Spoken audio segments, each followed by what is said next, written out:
ReZero, Side Story, Kararagi Girl Meets Cats, Part 1. Hoshin of the Wilderness was the name of a legend, someone that no one in the world was unaware of. The beginning of his legend traced back to 400 years ago, when the western area of the world was naught but ruins, with many small countries vying for supremacy. A small country that did not have a desirable location by any standard, and was on the verge of being overshadowed by the other countries. The very first stretch of soil where Hoshin placed his flag on, having decided that he would start taking action, was the miserable land of Kararagi. Hoshin had never been a person blessed with the talent for the arts of combat, the legends depicted. Hoshin was an extraordinary man of wisdom, who excelled at holding discussions, knowing how to guide the hearts of people, the legends depicted. Hoshin became well acquainted with the ruler of Kararagi, controlling the management of the country from the shadows. In the blink of an eye, he formed friendly relations with the other countries, expanding his circle, sometimes using stratagems, sometimes by amity, and sometimes with his flair for business, the legends depicted. When the surrounding countries realized that Kararagi had been operating behind the scenes in an effort to dominate the western lands, it was already too late. With the majority of the small insignificant countries under the jurisdiction of Kararagi, and also with the inscrutable maneuvers of Hoshin, who had become the leader of that grand alliance, no one was able to stop them. Thus, the era of war and competition between powerful figures came to an end, and under the name of Hoshin of the Wilderness, the Federation of Kararagi City-States was founded. No matter how many times I hear it, the legend of Hoshin really fascinates me. Having finished listening to the full story, the girl exhaled a breath of admiration with rapt attention. She was a young girl with cute and adorable facial features, aged around 11 or 12, and her stature was slightly shorter than the average of those the same age as her, yet she was far more good-looking than the average standard for those of the same age group. Soft, purple hair and light blue-green eyes that shone with curiosity. With her pale and clear skin, her appearance could fool anyone being told that she was a noble girl from a nice place. However, this girl Anastasia was not from such a high-born family. Anastasia, Sup? It's rude to stare at someone's face like that. All of a sudden, Anastasia began appraising the person in front of her with a doubtful gaze. Her eyes contained none of the charm of a sheltered girl, and a glimpse of craftiness and vigilance not befitting her age could be seen. Because of her origins, it was only logical that she was quick-witted. The person, with his jaws wide open, bared his fangs as he laughed. Nothing. I was just thinking that the little kid I picked up from that alleyway became quite an influential person. Well done, Anastasia, talking about an old story again? Uncle, don't people often tell you that you're annoying? If you say that, then that means you're way more annoying, since you keep pestering me to tell you the same story again and again, Arnabo. You better prepare yourself, because I'll continue digging up whatever past things for another few years or so. As Anastasia pouted, looking sullen, the large, calloused palm of a hand ruffled her hair. She didn't brush away the arm, but both her face and eyes still seemed to hold dissatisfaction, which the owner of the palm involuntarily let out a wry laugh against. He didn't mind her competitive and indomitable spirit. If she wasn't like that, then there was no point in him doing all of this. Anastasia, that's enough.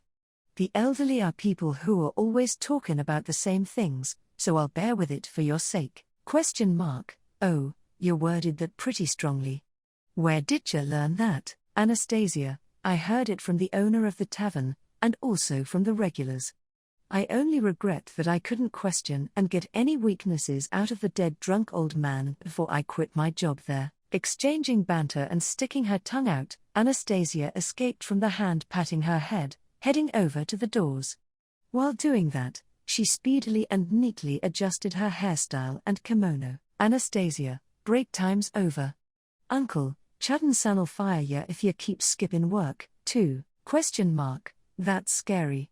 With your earnings, providing for someone with a large body like me'd be tough. Anastasia, why do I have to look after your basic needs? Ain't it obvious? You're gonna buy me and make me yours, right? Revealing his sharp canines with a smile, he touched his own neck with his broad fingers. The collar, The remnant of his days as a slave was wrapped around his neck, fashioned from cold, rough metal. What was supposed to be an object for discipline was now a testament to their promise. Anastasia held her breath at the gesture that invoked her memories of the promise, nodding immediately after. Anastasia, yeah, that's right. That's right, but because it's like that, it'll be bad if you drop dead on the side of the road before I save up enough money. Take care of yourself properly. With a quick retort, Anastasia stuck her tongue out and then bolted out of the room. Listening to her pattering footsteps fading in the distance, he broke into a smile, gazing out the window. Outside of the window was a cloudy sky, and his appearance was reflected in the slightly foggy glass, an enormous frame that was too large to be fully reflected in the window of the room, and the visage of a beast that didn't bear the slightest resemblance to Anastasia. His bare skin was covered by dark brown fur, unsparingly exposing the majesticness of a demi-human, different from that of an ordinary human. Ricardo Welkin, a giant man, unique even among the kobolds, and also a hired bodyguard associated with the Chudden Trading Company. To add to that, he was acting as someone akin to a supporter and a guardian to Anastasia. However, the guardian part was something that Anastasia would never acknowledge openly. Part 2. The headquarters of the Chudden Trading Company were located in the second city of the Kararagi city-states, Banan. Within Kararagi, there were 10 large cities, all of them numbered from 1 to 10. Each city functioned similarly to a small country, governed under a mayor and a set of city laws, allowing it to exist as a sort of federation. In the city of Banan, it could be said that the Chudden Trading Company was a mid-level organization. Having one of the most prominent enterprises, the Regret Trading Company, as its parent company, the Chudden Trading Company was underneath its umbrella as a subsidiary associate. It didn't restrict the kind of goods it sold, but managed to handle those in a prosperous manner, so those that frequented Banan generally visited the Chudden Trading Company. For that reason alone, while the gates of the city were open, with merchants from the outside rushing inside all at once, there was always a waiting line in front of the company. Because of that, the staff and attendants having a hectic schedule was a daily occurrence. Anastasia. I'm running out of change. Hurry up and bring over the copper box and silver box. Anastasia. Yes. Not only those. Also, Anastasia, a burlap sack, right? Gotcha. While being showered with orders being yelled at her, Anastasia carried out the wooden boxes with her thin arms. They were packed with coins meant solely for payment. The copper box contained copper coins, and the silver box was filled with silver coins respectively. Both of them were quite cumbersome for a young girl, but there was no way she could dump everything down on the floor. Anastasia's position was that of a staff member that managed the actual trading, not. She was an attendant that ran all over the place to support the staff, a role commonly also referred to as a helper. As instructed, Anastasia utilized the little tricks that she had come up with to make her job easier, throwing in the heavy payment boxes by the staff's feet. The trading grounds where transactions took place in the Chudden Trading Company was a location where the merchants from outside of the city directly rode into on their wolf carriages, wagons pulled by a large wolf-like species known as ligers. It was a place where those merchants could trade with the company on the spot. Many long tables were lined up in the place, with the staff and merchants commencing their negotiations with the tables in between them, exchanging merchandise, money, and the such. Each staff member was in control of different categories of products. Today, the employee that Anastasia was assisting had been put in charge of clothing, accessories, and textiles. The amount of money flowing in and out was huge, and all the product appraisals that they had to do were likewise dizzying. Next. Divide the customers that are crowded around. Don't spend more time than you need. Anastasia, from Hoshin's sayings. Time and money are equally valuable. She didn't even have the time to see the staff member nod in response. Anastasia ducked under the elongated table, coming around behind the line of people and sorting them out, while she examined the goods and catalogs piled on the luggage platforms of the carriages with her eyes. There were multiple lines, and a few young boys that were also helpers. However, they were all working at a slower speed compared to her. She carried out twice the amount of work compared to helpers twice her age, but she didn't take pride in that. Even if the people around her were envious of her achievements, she thought nothing of them, so it was only natural that she wasn't particularly proud. After dealing with the waiting line that had formed at her place, Anastasia surveyed her surroundings with haste, wondering if she should get started on doing the same to the other rows of people. Anastasia, Hey, you. What are you doing? In the middle of the waiting line being managed by a different helper, who was taking a long time with their work, a man jolted with surprise upon hearing the shout of anger that had come from Anastasia. He was a man with a scrawny figure she did not recognize, about to lay his hands on the loaded goods while pretending to take the catalogue. When the man realized that his attempt at thievery had been unsuccessful, having heard Anastasia's voice ring across the area, he immediately made an effort to escape. Thrusting aside a helper that had ran over to stop him, he made a break for the exit of the place of commerce. Anastasia, I won't let you go, thief, out of my way, you runt. However, faster than the man could flee, Anastasia blocked his path with her arms spread out. The man spat at the resistance being put up by the helper, balling his hand into a fist and holding it high over his head. It happened right before she was struck. You're asking for a little too much, aren't ya? A muscular arm, twice the size of that man's own arm and fist, was swung, and the poor man was sent flying towards the heavens. And just like that, he descended back down onto the floor of the trading grounds headfirst, collapsing and lying on the floor. Limp, timidly opening her eyes upon catching his scream of pain, there was an abrupt shift in Anastasia's expression. Anastasia, Uncle, Ricardo, good job noticing that thief, Anna Bo. Well done, but it ain't good to be reckless.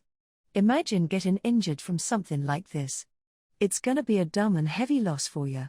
What you hate the most are things not worth the effort, right? The kobold that had sent the thief flying, Ricardo, told Anastasia with a loud laugh, as she jumped at him.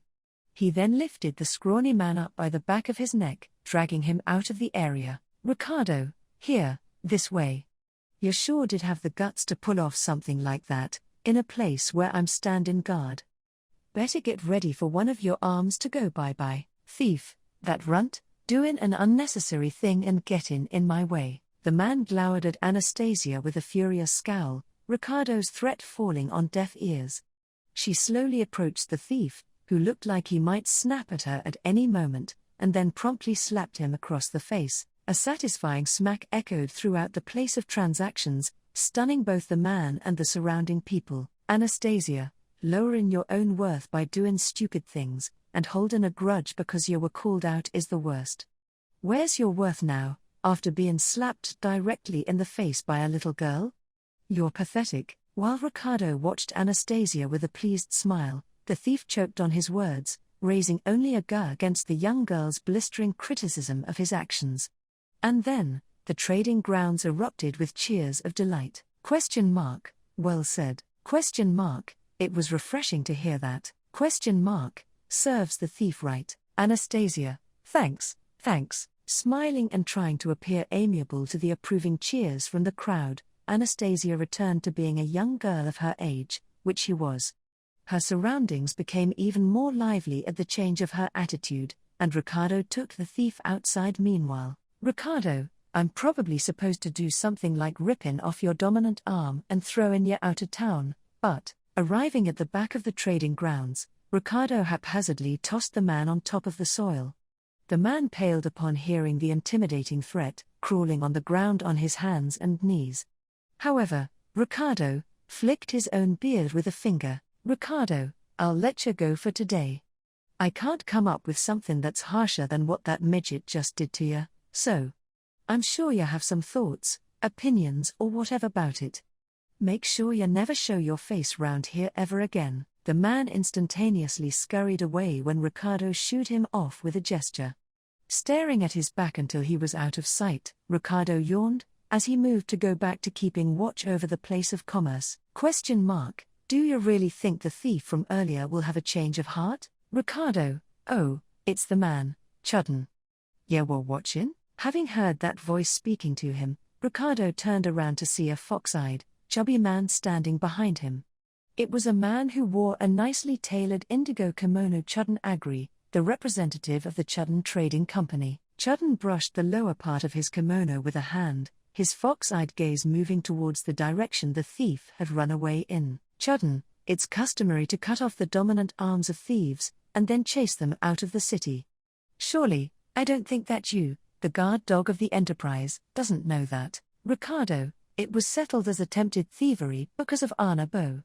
Depending on how you look at it, she struck him a much harsher blow than losing an arm.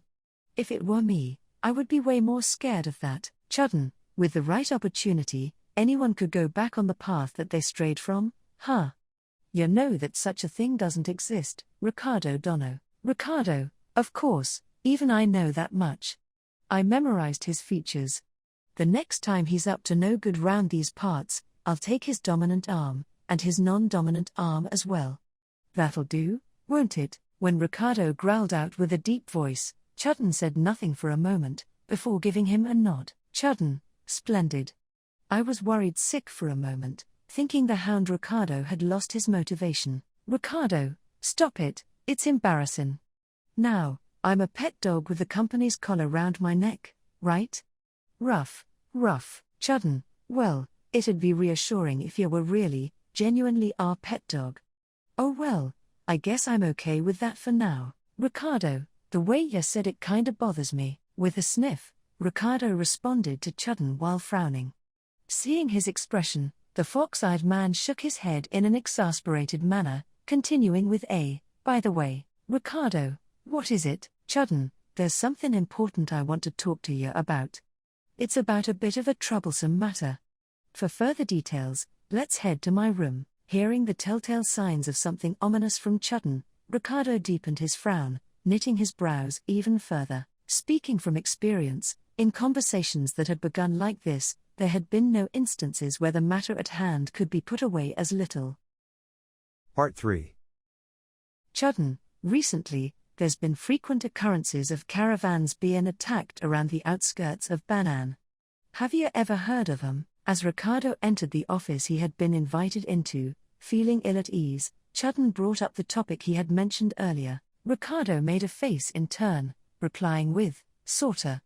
His large ears had also caught wind of reports of damage being done to the caravans on the outskirts. Ricardo, but, I only happened to hear it.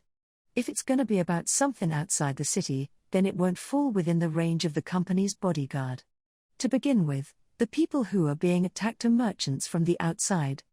They're not included in the people I need to protect. Chudden, you're absolutely right. That's true, but those merchants are our important trading partners.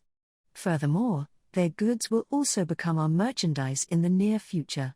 If those were snatched away by brigands, and the merchants distanced themselves from Banan to boot, then the damage done will be enormous. Ricardo, you better not be telling me to do something about those brigands, bandits, or whatever. His background was quite renowned, but having expectations being placed on him because of it was stressful. If the perpetrators were a gang of bandits that preyed on caravans, then their numbers would be no less than 50 people. Depending on the circumstances, there could also be 100 of them. Taking them on all by oneself was something an idiot would do. Ricardo, if the enemy has a ton of people on hand, then it's absolutely, definitely impossible, even if it's me being sent out. It is even possible to fight him alone. Chudden, oh, please put your mind at ease if it's about that. With a sly look on his face, Chudden laughed in response to Ricardo's concerns. Chudden, for the matter at hand, this time, even Banan's Senate considers it a problem. Include in our company, the Association of Commerce will pitch in and gather people for the job. So, I want you to spearhead the group, find the problematic gang of bandits, and wipe them out. Well, that's about it. Ricardo, that's still an unreasonable demand, you know, he grumbled, but deep down, he understood that Chudden was doing all he could to prevent him from backing out of this whole mess. Because of the way Kararagi's governments was structured, the merchants had a say in whatever concerned the cities. The majority of the people affiliated with the Senate that dictated how the cities were ran, were either influential merchants or leaders of trading companies. Chudden was one of the latter. Since he was sharing his plans, Ricardo could take a wild guess and say things had already progressed up to a point that the bill was submitted to the Senate, and all he, the person involved, had to do, was to nod in agreement. Ricardo, put in a kobold like me in charge of a ragtag group of people? What are you thinking, really, Chudden? A talented person's given a position where he can display his talents. It's only natural, he answered brazenly, spreading out a map on top of his desk. It was a rough sketch illustrating the outskirts of Banan, and Ricardo saw red marks being placed on several roads that were being used by the merchants. Chudden, these are the surrounding routes, and the places where the caravans have been raided. There were 0 survivors in every caravan attacked. Their goods and dogs, taken as well. For a gang of bandits, they're being pretty thorough with their methods. While staring at the map, Ricardo set his eyes on the areas next to the places the bandits' assault had taken place: a forest and a rocky field. If a band of brigands with sufficient numbers needed to conceal themselves, then there was a high possibility of them setting their base somewhere around that area. Like that, as the two went on with their conversation, their eyes fixed on the map. Excuse me, I brought some tea. Announcing that, Anastasia entered the room, holding a tray with steam coming out of the cups placed on top of it. She set 2 cups of Rio Kucha on the desk, in front of Ricardo and Chudden. Ricardo, what, Anna Bo, serve in as a waitress? What happened to your job as a helper? Anastasia, the busiest hours have settled down, and I was told I could take a break after I bring tea to you too. More importantly, why are you both staring at a map? Being shrewd enough to bring her own cup of tea with her, Anastasia tilted her head as she blew on her Rio Kucha. Ricardo pointed a finger at the map in response to the question. Ricardo, we're talking about how a lot of people are dying round these red circles. Right now, we were at the part where Chudden demanded me to solve it. Anastasia, you'll solve it? Will you be safe? Ricardo, oh, you're worried for me? He appeared to be happy, a broad smile making its way on his face, but Anastasia shook her head, saying, no, Anastasia, that's not it. You need to use your brain for a job like searching the culprit. Are you fit for the job? Chudden, please don't worry. What I asked Ricardo Dono to do was to split open the culprits' heads once they're found. In that case, that would be his field of expertise, wouldn't it? Anastasia, then that's good. What a relief. Ricardo blew out a sigh, seeing the two get along very well. His sigh was as powerful as a gale, its force blasting both of them away and causing Anastasia to snap at him with an uncle. He jabbed a finger at her face in return. Ricardo, you know what? This ain't a game. Us adults are gonna talk about important things, so a child like you should go outside and chase after butterflies or something. Anastasia, butterflies aren't even worth a coin, so there's no way I'll chase them around. More than that, let me hear the details. It might be dangerous if I don't know anything, so, Ricardo, why'd not knowing about the brigands on the outside be dangerous for a helper inside the city? Chudden, well, why not? This might take up all of your time for a while, so let's have Anastasia listen to it as well. Unlike the hesitant Ricardo, Chudden was remarkably benign towards Anastasia's curiosity. Originally, he had been charmed by the bright future in front of her, so his softness was brought to light in these situations. As for Ricardo, he really did not want to let Anastasia hear about the bloodier side of the world. However, his concerns would be the target of laughter coming from the people around him, with them telling him he was being overprotective. Anastasia, I see, even the outer parts of the city don't have it easy. Receiving the same explanation as Ricardo had been given before, a comment of indifference slipped out. Of course, was what Ricardo could only think in response to that reaction, which had been identical to that of a child who did not know best. However, contrary to how Ricardo had perceived her answer, Anastasia continued with by the way, Anastasia, what sort of goods did the victims load on their carriages? Chudden, their goods? According to the reports, it seemed like they departed after packing up antiques, such as jewelry before coming to Banan. Caravans of handicrafts, mana stones, weapons, and armor were also attacked by the bandits. Anastasia, is that so? Kinda strange. Anastasia tilted her head sideways, muttering under her breath. Ricardo, that's enough. Chudden, you shouldn't make a kid listen to weird things like that either. Ricardo had noticed her nearly inaudible muttering, but he prioritized sending her away more than making conversation with her. Anastasia looked upset, but Chudden reluctantly ordered her to leave. "Anastasia, what's with ya? You're bein' mean, uncle." Holding her unfinished cup of tea, Anastasia stuck her tongue out as she was forced out of the room.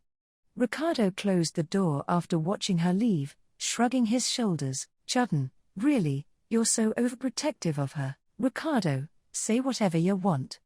"Yeah, right, I'm overprotective. That's what I am, so I won't let those bad guys come close to the city Anna bows in. I'll get on with it and finish the job." Refusing to be mocked, Ricardo bared his fangs as he glared at the map. Affected by the frightening, unnerving air being released from his enormous frame in close proximity, Chudden exhaled, his cheeks stiffening slightly. "Chudden, the hound is living up to his name, huh? It's scary, but at the same time, I'm really glad you're on our side." Part 4. A few days passed since the dramatic scene that had occurred at the Chudden Trading Company. Inside a tavern located at the western end of Banan, a girl was leaning on the counter while babbling endlessly to the female owner. "And then he left me here, after treating me like a nuisance and all. Uncle was being unfair. I see. I thought I haven't seen his dog-like face for a while, so that's what it was about. Is that why you came here to drink until you're dead drunk, Anna-chan?" "Anastasia, yep. I'm heartbroken right now, so cheer me up please." "Oh, and I want a refill." The girl being referred to as Anna-chan, pestering the owner to refill her cup of milk, was Anastasia, as you all know. Despite being bothered before opening her tavern, the owner handled the young girl's request with kindness and a touch of tenderness. To the owner, Anastasia was an adorable employee who had been working at her tavern until quitting 3 months ago. The owner's positive feelings towards her were not as extensive as the ones she directed towards Ricardo, but she cherished her nonetheless. Because of that, she could condone Anastasia visiting her even while she was making preparations to open her tavern, and she was also willing to listen to her complaints. "Tavern owner, but it's a little unexpected. I thought the relationship between you two was one-sided on Ricardo's end. To think that Anna-chan'd feel lonely while he's away." "Anastasia, that's 'cause Uncle's mine. I already made reservations for his collar, so he shouldn't go places where I can't reach him. He doesn't understand that, for crying out loud." Even in the present, a collar with a broken lock was fitted on Ricardo's wide neck. The collar was an item that had restricted his movements during his days as a slave, and it was now a mere ornament, devoid of its function. Although he had cast off his status as a slave, he left the collar attached to his neck in order to do penance. It was something Anastasia was tremendously unhappy about. Someday, she would set a price befitting him, and then she would purchase him. After that, she had decided she would take off the collar with her own hands and toss it away. That was one of the many dreams that Anastasia wished to fulfill. "Anastasia, thanks to you and Uncle, I've gotten real close to making my dream come true. That's why I need to do my very best. I need to try harder more than ever." "Tavern owner, your dream? What kind of dream is it? Can I hear it?" "Anastasia, my dream's to become as big as Hoshin-san. In order to do that, right now's the time to lay low and be obedient, so I can save up power, knowledge, and money." "Fu," she snorted as she spoke about her dreams, optimistic and vigorous, and almost making the owner chuckle at her. There were many merchants who looked up to the legend of Hoshin of the wilderness. If one were born in Kararagi as a young boy, then that person would dream of experiencing the same success story at least once in his life. However, if it was a young girl she was close to with those dreams, then it was a special, different case. "Anastasia, come on. You're laughing too? That part of ya's the same as Uncle." "Tavern owner, sorry. But, I think that dream of yours won't necessarily end as just a dream. In fact, you were taken away by Chudden-san from that large company. Like that, if you became his wife, then you could at least become a higher-up of the city, right?" "Anastasia, me, becoming Chudden-san's wife? That's a little... No. Apparently, the girl cackling in a childlike manner wasn't aware of how attractive her appearance was. Even though she was adorable enough as she was currently, the owner guessed she'd eventually grow into a beautiful woman. When the time for that arrived, what the owner had just said wouldn't be something to laugh at. Tavern owner, you know what, Anna-chan? You probably won't believe me right now, but please remember this. You're cuter than the average child, so there might be people out there who are up to no good. If you feel like you're in danger, make sure to talk to Ricardo or Chudden-san about it. Anastasia, But, that's, tavern owner, just remember it. Having been warned with a serious expression, Anastasia gave a nod to her words with, okay. She guessed the owner was going to continue lecturing her, so she drank up the refill she had gotten for her previously empty cup of milk. Anastasia, thanks for the drink. I still have work to do today, so I'm gonna head back. Placing 3 copper coins on the counter as payment for the milk, Anastasia jumped off her seat. The owner momentarily looked disappointed, but soon after, waved her hand at the back of the small girl who was leaving her tavern. Tavern owner, Anna-chan, come and show your face here during your next day off, will ya? The last thing Anastasia heard from the owner before she left was her Kararagi dialect, which rarely came out of her. Anastasia, I still have a lot of time. Uncle ain't here, anyway. What should I do? Stretching out her body outside the tavern, Anastasia struggled to think about what to do with too much time on her hands. Today was a holiday, a complete day of rest that took place once a week. She had said to the owner she still had work to do, but there was nothing on her schedule. Having said that, even if she went to the trading grounds to be of assistance, it was obvious the people there would greet her with disapproving looks. Anastasia, it's bothersome even if I'm told to curry favor again. Okay, I think I'll just walk around while eating. Straightening herself with her head held high, Anastasia started strolling down the busy street, which had various people weaving in and out of it. Like this, ever since she had been able to carry her own wallet around with her, walking while eating had become one of her secret hobbies. Back when she had been living in the back of the streets, stalls selling food out in the open had been her hunger's greatest enemy.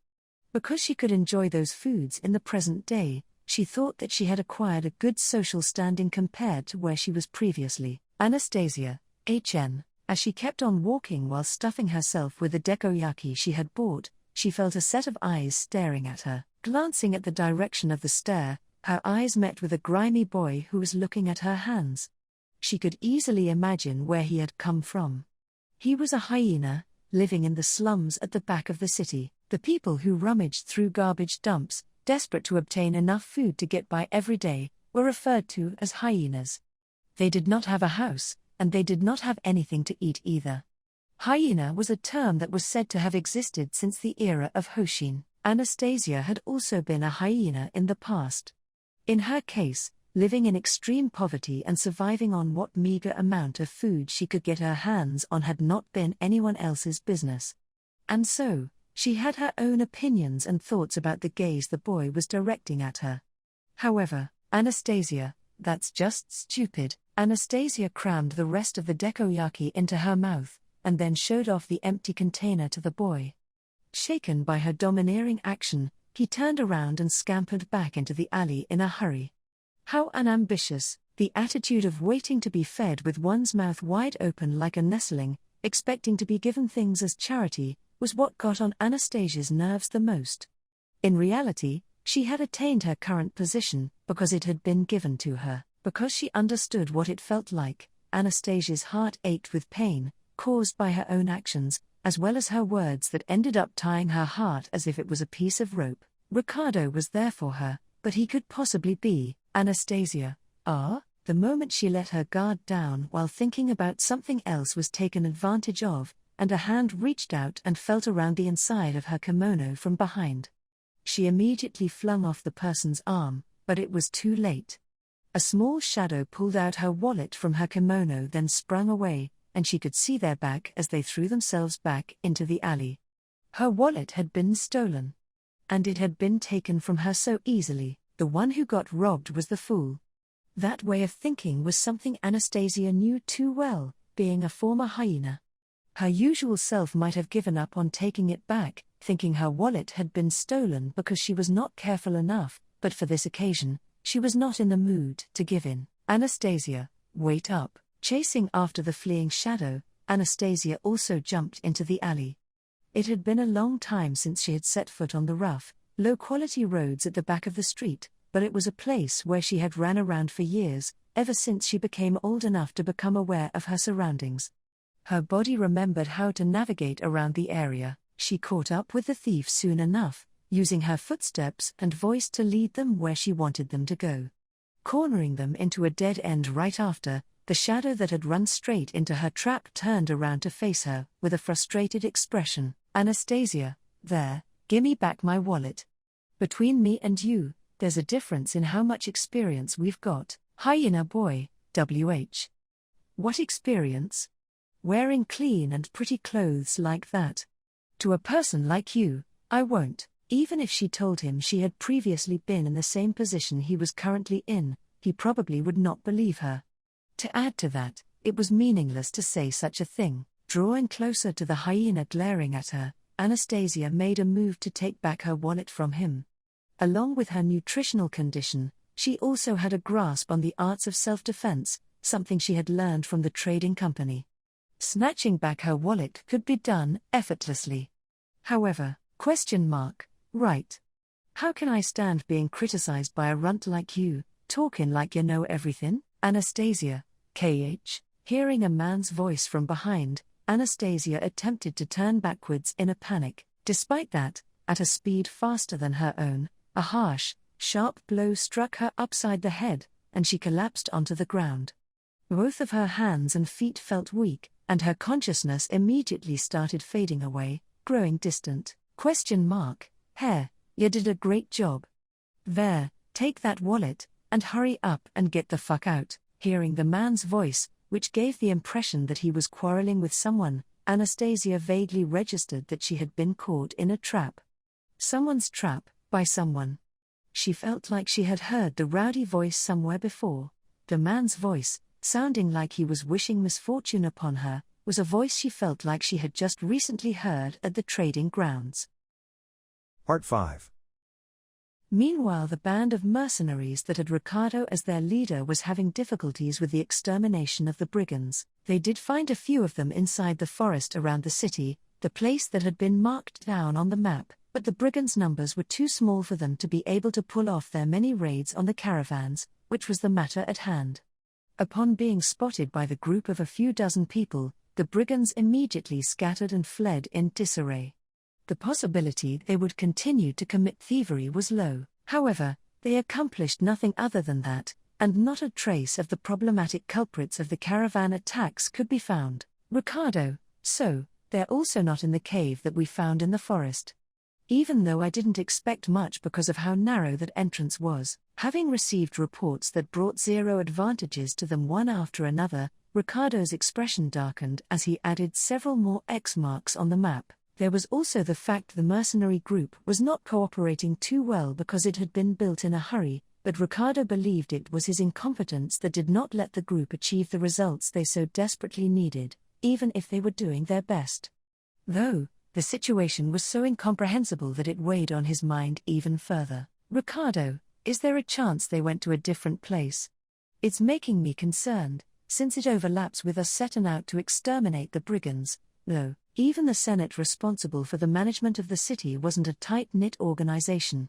It was impossible to say that it was certain there was nobody assisting the bandits, wishing for the downfall of the current members of the Senate. If things turned out to be like that, then the situation would go on to become more complicated. However, compounding even more, Ricardo could not help but feel like the situation was wreathed by a different intention or purpose. Ricardo, a caravan departing from Banan is here. Please come and meet them, just in case. Ricardo, got it. The vice captain called out to Ricardo, who was grumbling to himself inside the tent setup where they had established camp. Heading outside through the tent flap, he saw a caravan that took along several dozen wolf carriages, moving along the evening road in a large group. They had more than a few sturdily built guards with them, and it could be said they were a large caravan with quite a lot of people. Ricardo, traveling over a long distance during this time of the day? You must be pretty busy. Caravan leader, it'll be a big problem if we worry about the dear, mighty sun, and end up missing an opportunity for business. Hoshin's gonna sneer at us from the skies. I don't want that to happen, Ricardo. Well, I agree. Anyhow, you got quite an intimidating bunch of guards with ya. Caravan leader, recently, we heard that it's unsafe round here. It's not like your guys got nothing to do with it too, right? The large man leading the caravan gave an exaggerated shrug of his shoulders. Ricardo didn't have the privilege to respond to him directly. Instead of answering his question, he walked up to one of the caravan's wolf carriages, pulling up the cloth which covered the luggage platform. An iron cage was placed on the platform, and inside of it were the merchandise multiple humans who had been pushed inside. Ricardo, slave trading. Huh, caravan leader, do you detest it, mister? I guess it makes sense, since that collar of yours is evidence that you're used to be a slave. The man pointed his finger at Ricardo's neck, saying that after he looked at the hole in the collar where the gem had been taken off. The existence of the gem, depending on its presence, displayed the corresponding status of collared slaves. In the case of Ricardo's collar, it proved that he was a freed slave. Ricardo, slave trading's also a legal business. If the agreements are upheld, then it's unreasonable for me to meddle with it. Sniffing at the slaves, who possessed dull and lifeless eyes, Ricardo moved away from the wolf carriage. And then, he spoke to the representative of the caravan, telling him, "You can go ahead, Ricardo, sorry for preventing y'all from leaving. Be careful on the way out, even though we're on alert. If you get attacked by the rumored brigands, instead of having all your possessions robbed, they're also gonna rip off your bones as well as your flesh." Caravan leader, that's dreadful. We'll be as careful as possible. Scary. That's real scary, the man laughed, and then made his caravan start leaving the area. Ricardo separated himself from the mass of wolf carriages as well, giving orders to the mercenaries and telling them to monitor the group of merchants as they left. Mr. Wolf, you've got a nice expression on your face. A guard that was stationed at the tail end of the line of carriages spoke to Ricardo, his thick voice giving him an image of stickiness and humidity. He was a robust man. He was also taller than Ricardo, who was already more than 2 meters tall, and although the width of the man's physique was inferior, his experience in combat was probably comparable with Ricardo's, since his body was covered in scars from wounds created with sharp blades, such as swords. To add to that, what stood out the most on the man's body were the 4 arms protruding from his shoulders, the proof that he was a part of the multi-armed race. Ricardo, it's rare to see a multi-armed person in Kararagi, instead of the Empire. Multi-armed man, Ufufu, you're right. It seems like most of the multi-armed people drifted away to Wallachia, but my ancestors carried on their legacy in Kararagi. Which means their descendant is me. Showing off his goggling, large eyes, and the weapon's broadaxes, that were held in each of his 4 arms, a grisly smile spread across the man's face. Ricardo did not like the way he smiled, but what he disliked more was his attire. An atmosphere of powerfulness surrounded him, and he was lightly equipped with leather armor that merely protected his vital spots. He was also wearing an item made out of fur, draped over his head, but Ricardo was not a fan of the fashion sense evoked by the piece of fur. It was obviously because, multi-armed man, you're curious? You're curious about this? Ufufu, of course you are. Because this is the pelt of your fellow wolfin. It was hard, trying to neatly peel off the skin of the one I killed. Ricardo, looks like you've misunderstood, but I'm just a dog human. A part of the kobold race. I only grew up to be this large because I ate a little too much. Multi-armed man, you fufufu. I know. You wolfins are on the verge of going extinct, so you're taught to say that. Since the whole race can lie to preserve their blood, isn't it admirable, compared to the Oni clan that perished? Don't you think so? The man bent over provocatively, peering up at Ricardo from below. However, Ricardo did not respond to his taunt. His arms remaining crossed, he jerked his chin towards the tail end of the wolf carriages, which were all driving further away from where the 2 were standing. Ricardo, you're being left behind. Aren't you a guard? Stop being unnecessarily curious and get on with your work. Multi-armed man, that's too bad. Ah, that's a bummer. You fufufu, too bad, too bad. Saying that with a hint of persistence, the man withdrew his 4 broadaxes and returned them to his back, where he carried them. After that, he stared at Ricardo from head to toe with his goggling eyes, and then, "Diddley, I'm diddley. If we're able to meet again somewhere, I want to talk about this pelt, Ricardo, I see, diddley. I'd rather not. If I see you again, I'm gonna lop off that head of yours, diddley, you foo-fa-foo-fa-foo." Diddley nodded his head over and over again at Ricardo's response, acting as if things had gone exactly as he wanted. He then chased after the wolf carriages with a bounce in his step, moving away into the distance in a well-behaved manner. Watching him leave until he was gone with a wary eye, Ricardo cracked his neck, giving off a loud pop as he did. "Vice Captain, those were a creepy bunch, Ricardo. Slave traders are just like that. Oh, there was one guy so weird that I didn't want to take the time to separate him from the rest. He called himself Diddley. Do you know him, Vice Captain? I don't know, but someone might. I guess I should ask around. Ricardo, it's not related to the extermination of the bandits, but, well, it's just out of curiosity. Idiots who miss the point like that guy ain't good for children's education, so I'll kill him if I see him during a day off." The vice captain next to him widened his eyes as Ricardo muttered irritatedly.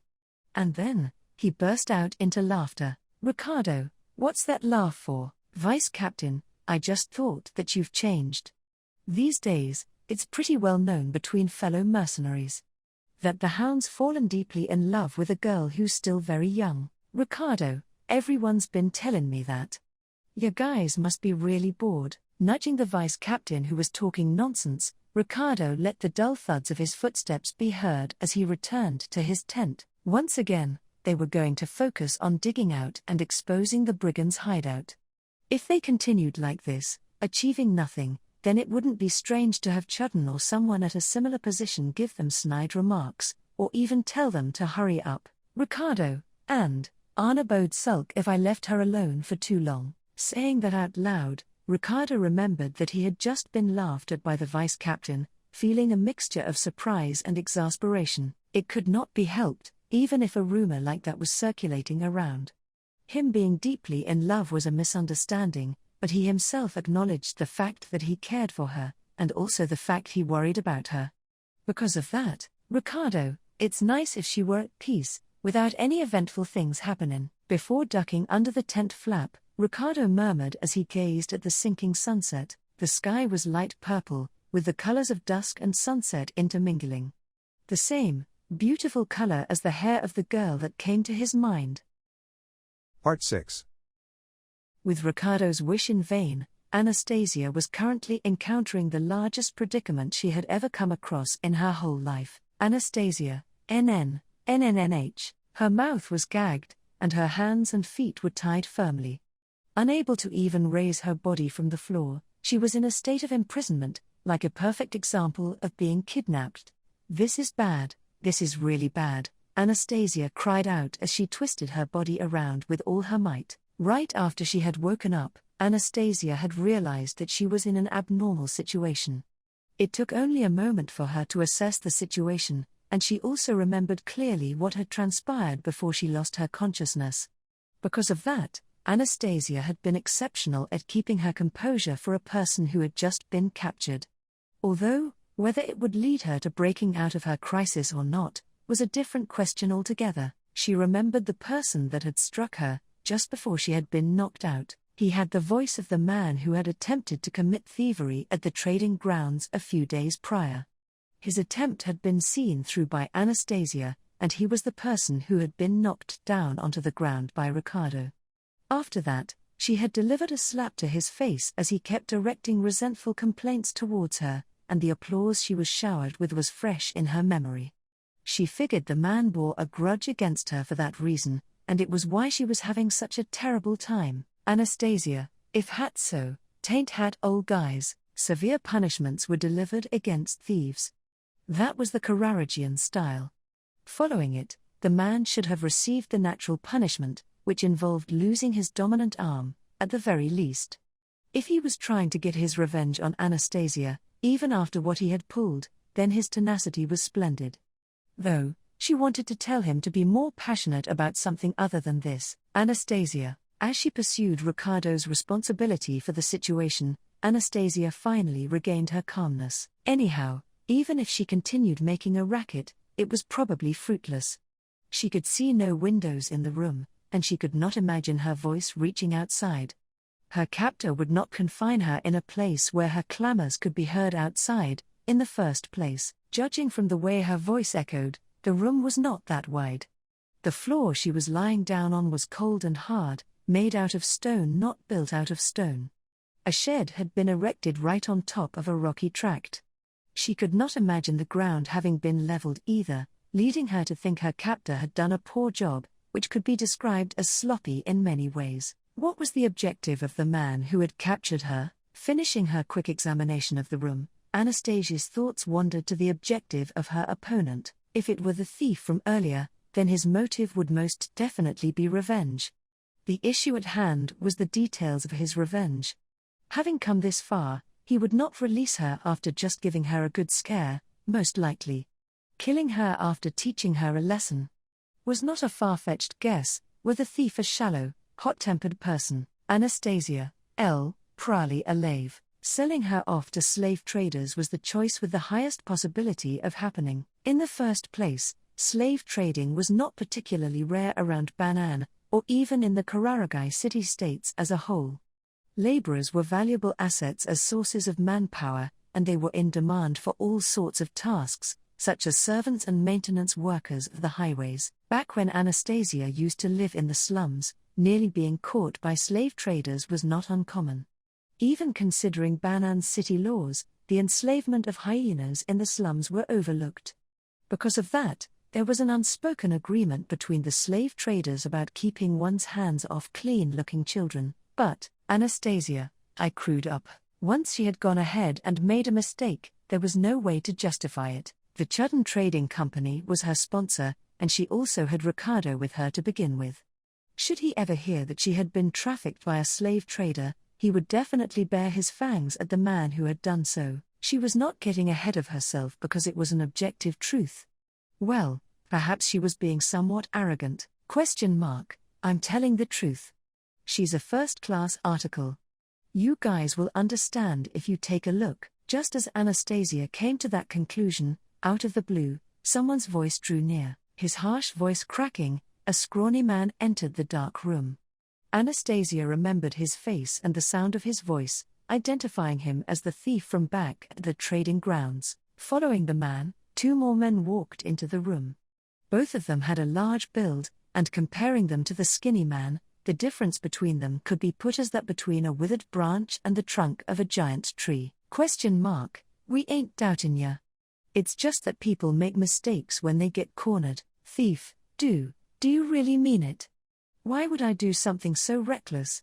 Look, it's that one. Intimidated by one of the large men, the thief seemed to be growing agitated.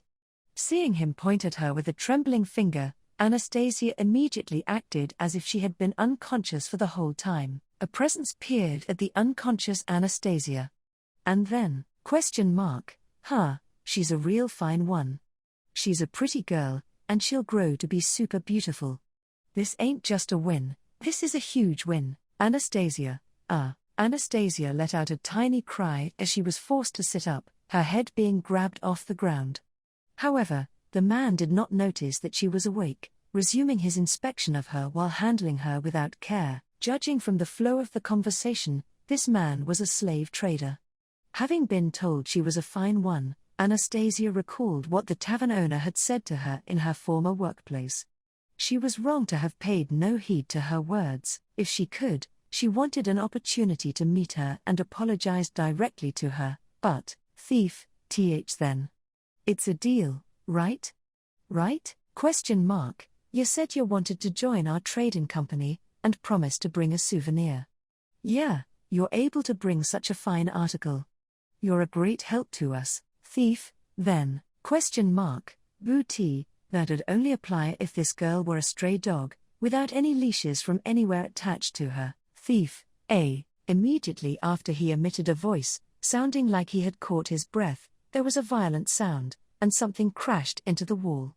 Soon, Anastasia heard a pained scream and the noise caused by someone writhing in agony, comprehending that the thief had been struck by a fist. It was punishment for arbitrarily overstepping the unspoken agreement, one that was heeded by human traffickers, as a mere amateur thief. It hurts. It hurts. Quay, ? Quit screechin' and quiet down. The sleeping child's gonna wake up and be scared. As Anastasia was let go, she sensed the trafficker turn around. Upon cracking open her eyes to assess the situation, she saw the thief lying down on the ground, said trafficker gazing down at him. He dug the heel of his foot into the thief's stomach, eliciting a cry of pain. Trafficker, get it? Even we traffickers have a set of rules we gotta follow. We're able to run our business, only because the city laws overlook it. Can a guy who's clueless about them work with us? Hey, what do you think, thief, FH? I'm sorry. Pressed against the earth by the man's weight, what sounded like creaking bones reached Anastasia's ears as well. The thief pleaded for his life, blood trickling out of his mouth. The trafficker was crouching down beside him, bringing his face closer to him. Trafficker, you learned a lot from this. Good for you. From now on, we'll train you round these areas with hands-on guidance, so you can rest easy. Thief, thank why. Thinking he had been forgiven, the thief was about to express his thanks, but he was forced to stop midway. The clack of a metallic sound, and the thief's overlapped. The shivering thief touched his own neck with a finger, his face sinking with despair from the chilly, solid sensation. Thief, why? Did you put a slave's collar on me? Trafficker, I told you you'll get hands-on guidance, right? Becoming a slave's the fastest way to learn about the rules surrounding slaves. You're a wuss, but you're young. You'll survive if you're fortunate enough. Thief, that's not what you Saibja. Sent flying with a kick to the side of his face, the thief was knocked unconscious, his eyes rolling into the back of his head. After making sure he was out cold, the trafficker fastened handcuffs on him, and threw him away on the floor. Trafficker, geez, this is why amateurs pull some scary shit. Though, we were lucky to obtain a first-class article. The rule breaker got declassed to a slave, too. I'm glad none of us suffered any losses, ? But, I think it's a large problem for these two new slaves. The other man, who had been silent for the whole time, responded thickly to the trafficker's comment. The trafficker cocked his head with an towards the man's reply, directing his gaze at Anastasia. And then, trafficker, sorry, but I don't consider slaves as people. These are products, same stuff like meat and fish. Saying that, the trafficker exited the shack, bringing along the large man accompanying him. The door was locked from the outside once again, and the two presences left the area. Inside the shack, with the darkness and silence returning, Anastasia let out the breath she had been holding the entire time. Her heart pounded and she was drenched in cold sweat. It was good that they had not noticed it, but, Anastasia, though, she had caught the eye of a trafficker who acted very much like a real trafficker. It seemed like the thief had also been turned into a product, but she could not bring herself to think he had deserved it, because, whether retribution was carried out sooner or later, did not serve any purpose to Anastasia. A few hours had passed, and Anastasia judged that it was nighttime based on her intuition. In the meantime, she had been left lying on the cold floor, tormented by the urge to roll over multiple times, but she had to bear with it every time. It was because, thief, why do I have to go through such a... Damn it, the thief had regained his consciousness, perpetually mumbling and whining, unable to accept reality. If he realized Anastasia had been awake, then there was no mistake he would shower her with a storm of profanity.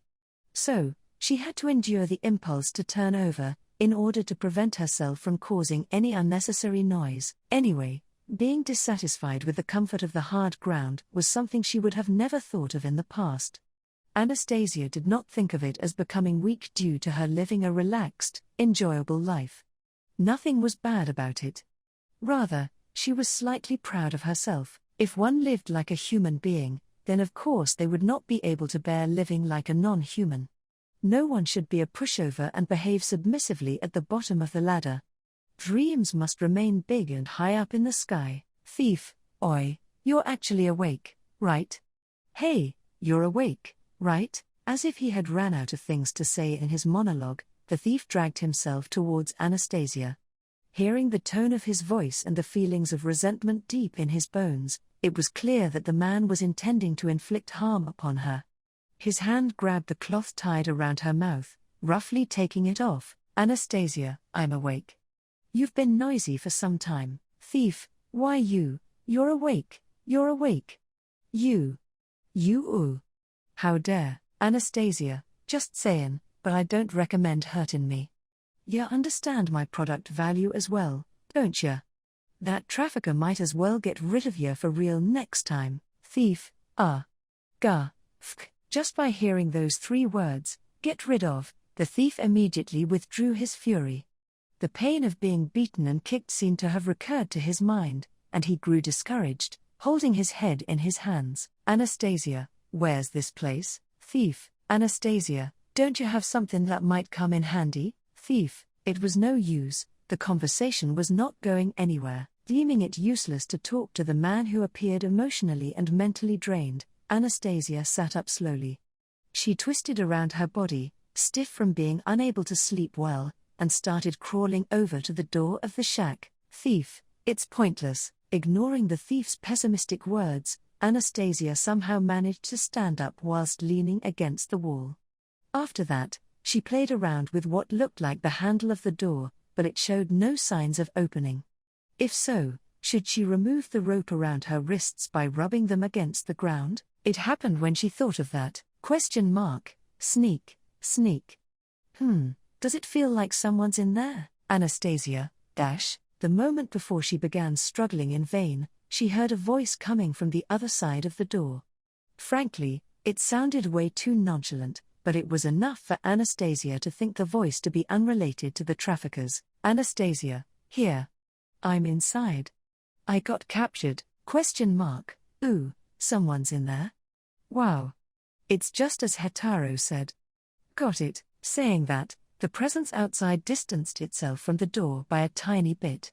Anastasia wondered what they were going to do, but she instantly came to realize the reason, and hurriedly threw herself towards the side of the door. The very next moment, ? Oria. Mimi go boom. Simultaneously with the shout, a tackle accompanied by a bluish-white light blew off the door into the shack. The hinges burst apart, and the wooden door ricocheted around the room loudly. ? All right, it's a success. Mimi is awesome. Anastasia. Anastasia was rendered speechless by the excessively violent method that had been carried out. However, taking no notice of what she thought of it, the silhouette standing at the doorless entrance was displaying a dance of joy, seemingly having a great time. The silhouette was too tiny. Their height was only around half of Anastasia's, who was already on the smaller side for her age. Their physical appearance, lit by the moonlight, was not even that of a human. They were a cat, and if one were to speak of a bipedal, cat-faced race, that would be no other than a cat-human. Cat girl, ooh, you're tied up. Tied up? Wait a little bit. The cat girl giggled innocently, walking over to Anastasia, who was unable to move due to being restrained, to remove her bindings. Clink, she exclaimed, showing off her claws, and then used them to sever Anastasia's restraints. Anastasia, Thank you, cat girl. Yup, thanks is important.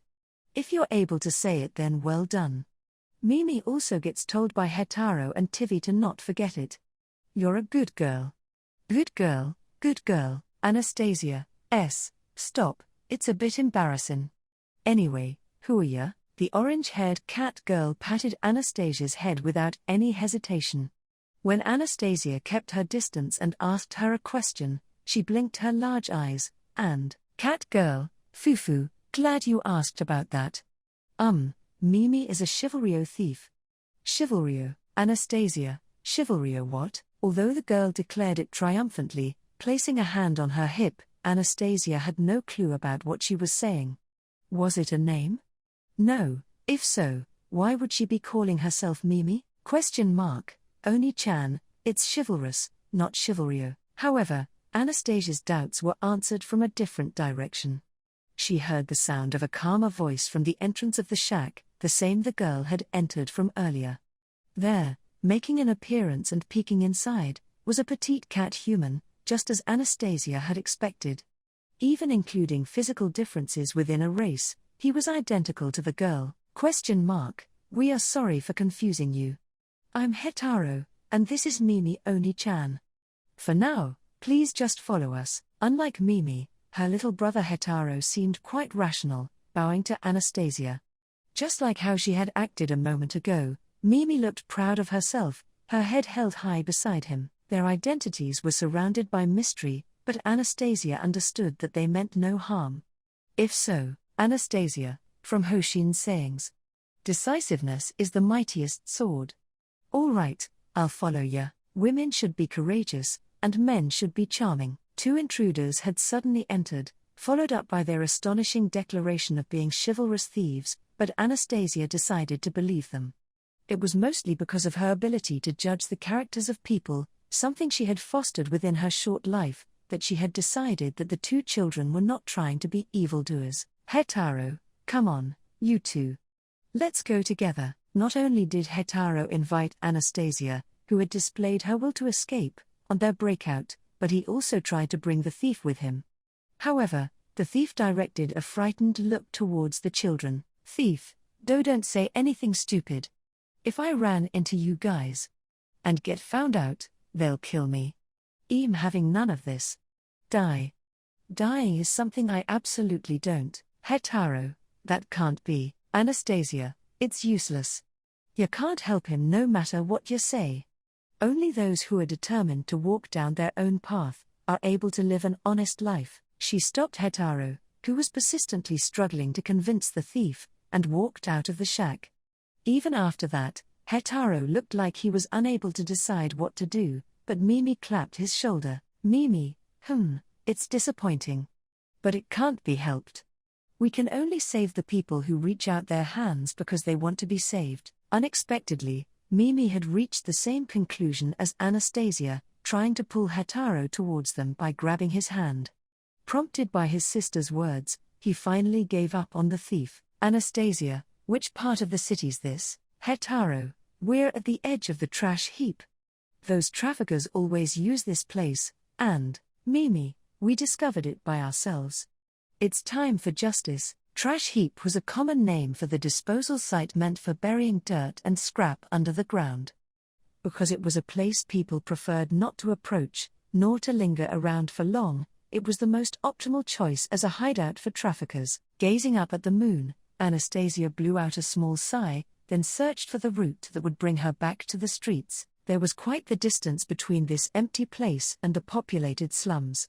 Anastasia was confident in how far she could walk to a degree, but comparing herself to Mimi and Hetaro, she would not be able to catch up to them. Even if she shouted for help, she would only attract slave traders.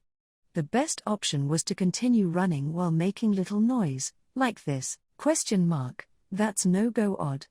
Tricking us and trying to run away. However, her wish in vain, the voice called to her from above, Anastasia, HK. When Anastasia immediately stopped in her tracks, a giant man landed in front of her with a heavy thud on the ground.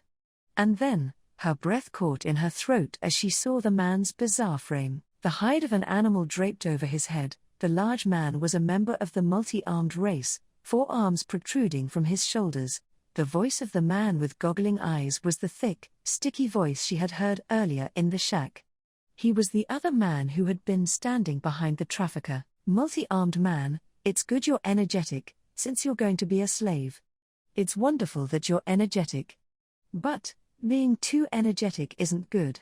Let's calm down, shall we? Anastasia, As the man said that, bringing his face closer to her, a scream almost tore itself out of her throat. Strictly speaking, it was not the man who incited her fear himself. It was the foreign item she witnessed in his hand. Multi-armed man, this? I surprised you, didn't I? Sorry. What, you see?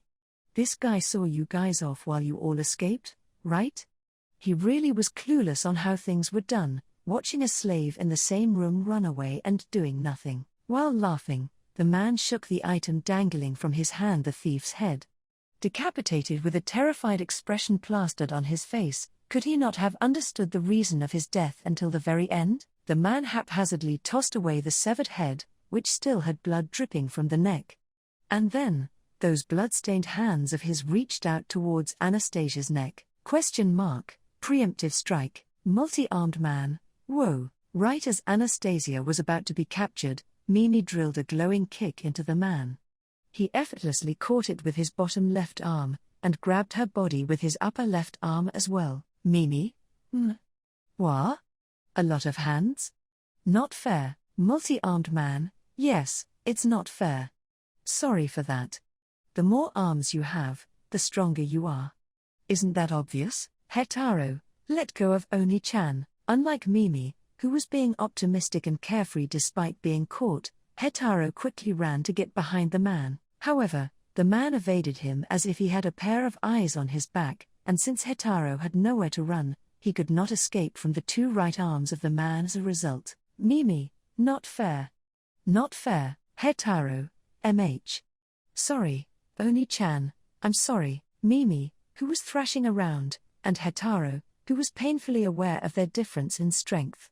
The man restrained them with his forearms, his eyes filled with enjoyment, moving to look at Anastasia. It was as if he was saying, "You might be able to run away right now, because my hands are full." Anastasia, only a person like the guy who died earlier would believe an offer that's too good to be true. Multi-armed man, I guess that's how it goes. Being clever is going to knock your feet from right under you in some cases. I obtained 2 cat humans who look like they'd be useful to replace the idiot. You'd call this being very fortunate. The man laughed in his sticky voice, and Anastasia sensed another trafficker approach her from behind. She was restrained yet again, commodified for good this time. So, before she was gagged yet again, Anastasia, just remember one thing, multi-armed man, Anastasia, if you lay your hands on me, a scary, scary wolf will come.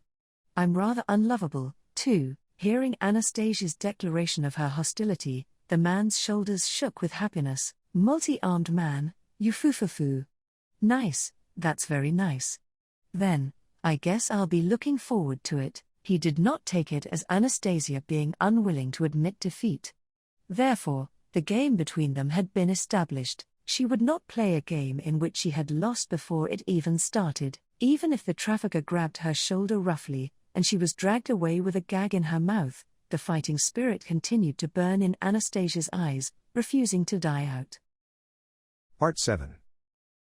Contained within the legend of Hoshin of the Wilderness, was the story of the bloodless liberation of a stronghold. According to it, Hoshin entered the enemy's stronghold on his own, gained the devotion of the stronghold's master with his eloquence alone, convinced them to open their robust gates, and welcomed them as an ally. Multiple theories existed regarding the method he had used to enter the stronghold, shamelessly paying a visit by walking up to the front gates, burying himself inside the cargo brought into the fort, and there was even a theory that stated he had played dead to take them by surprise. However, no matter how divided the opinions concerning his entry were, the manner in which they were tied to his exit was the same in every single one of those theories. Hoshin liberated the stronghold without causing any bloodshed, saved the minor power, Kararagi, and his legend began. From that point onwards, Hoshin used his first achievement as a foothold, jumping into the ongoing battles between countries vying for supremacy.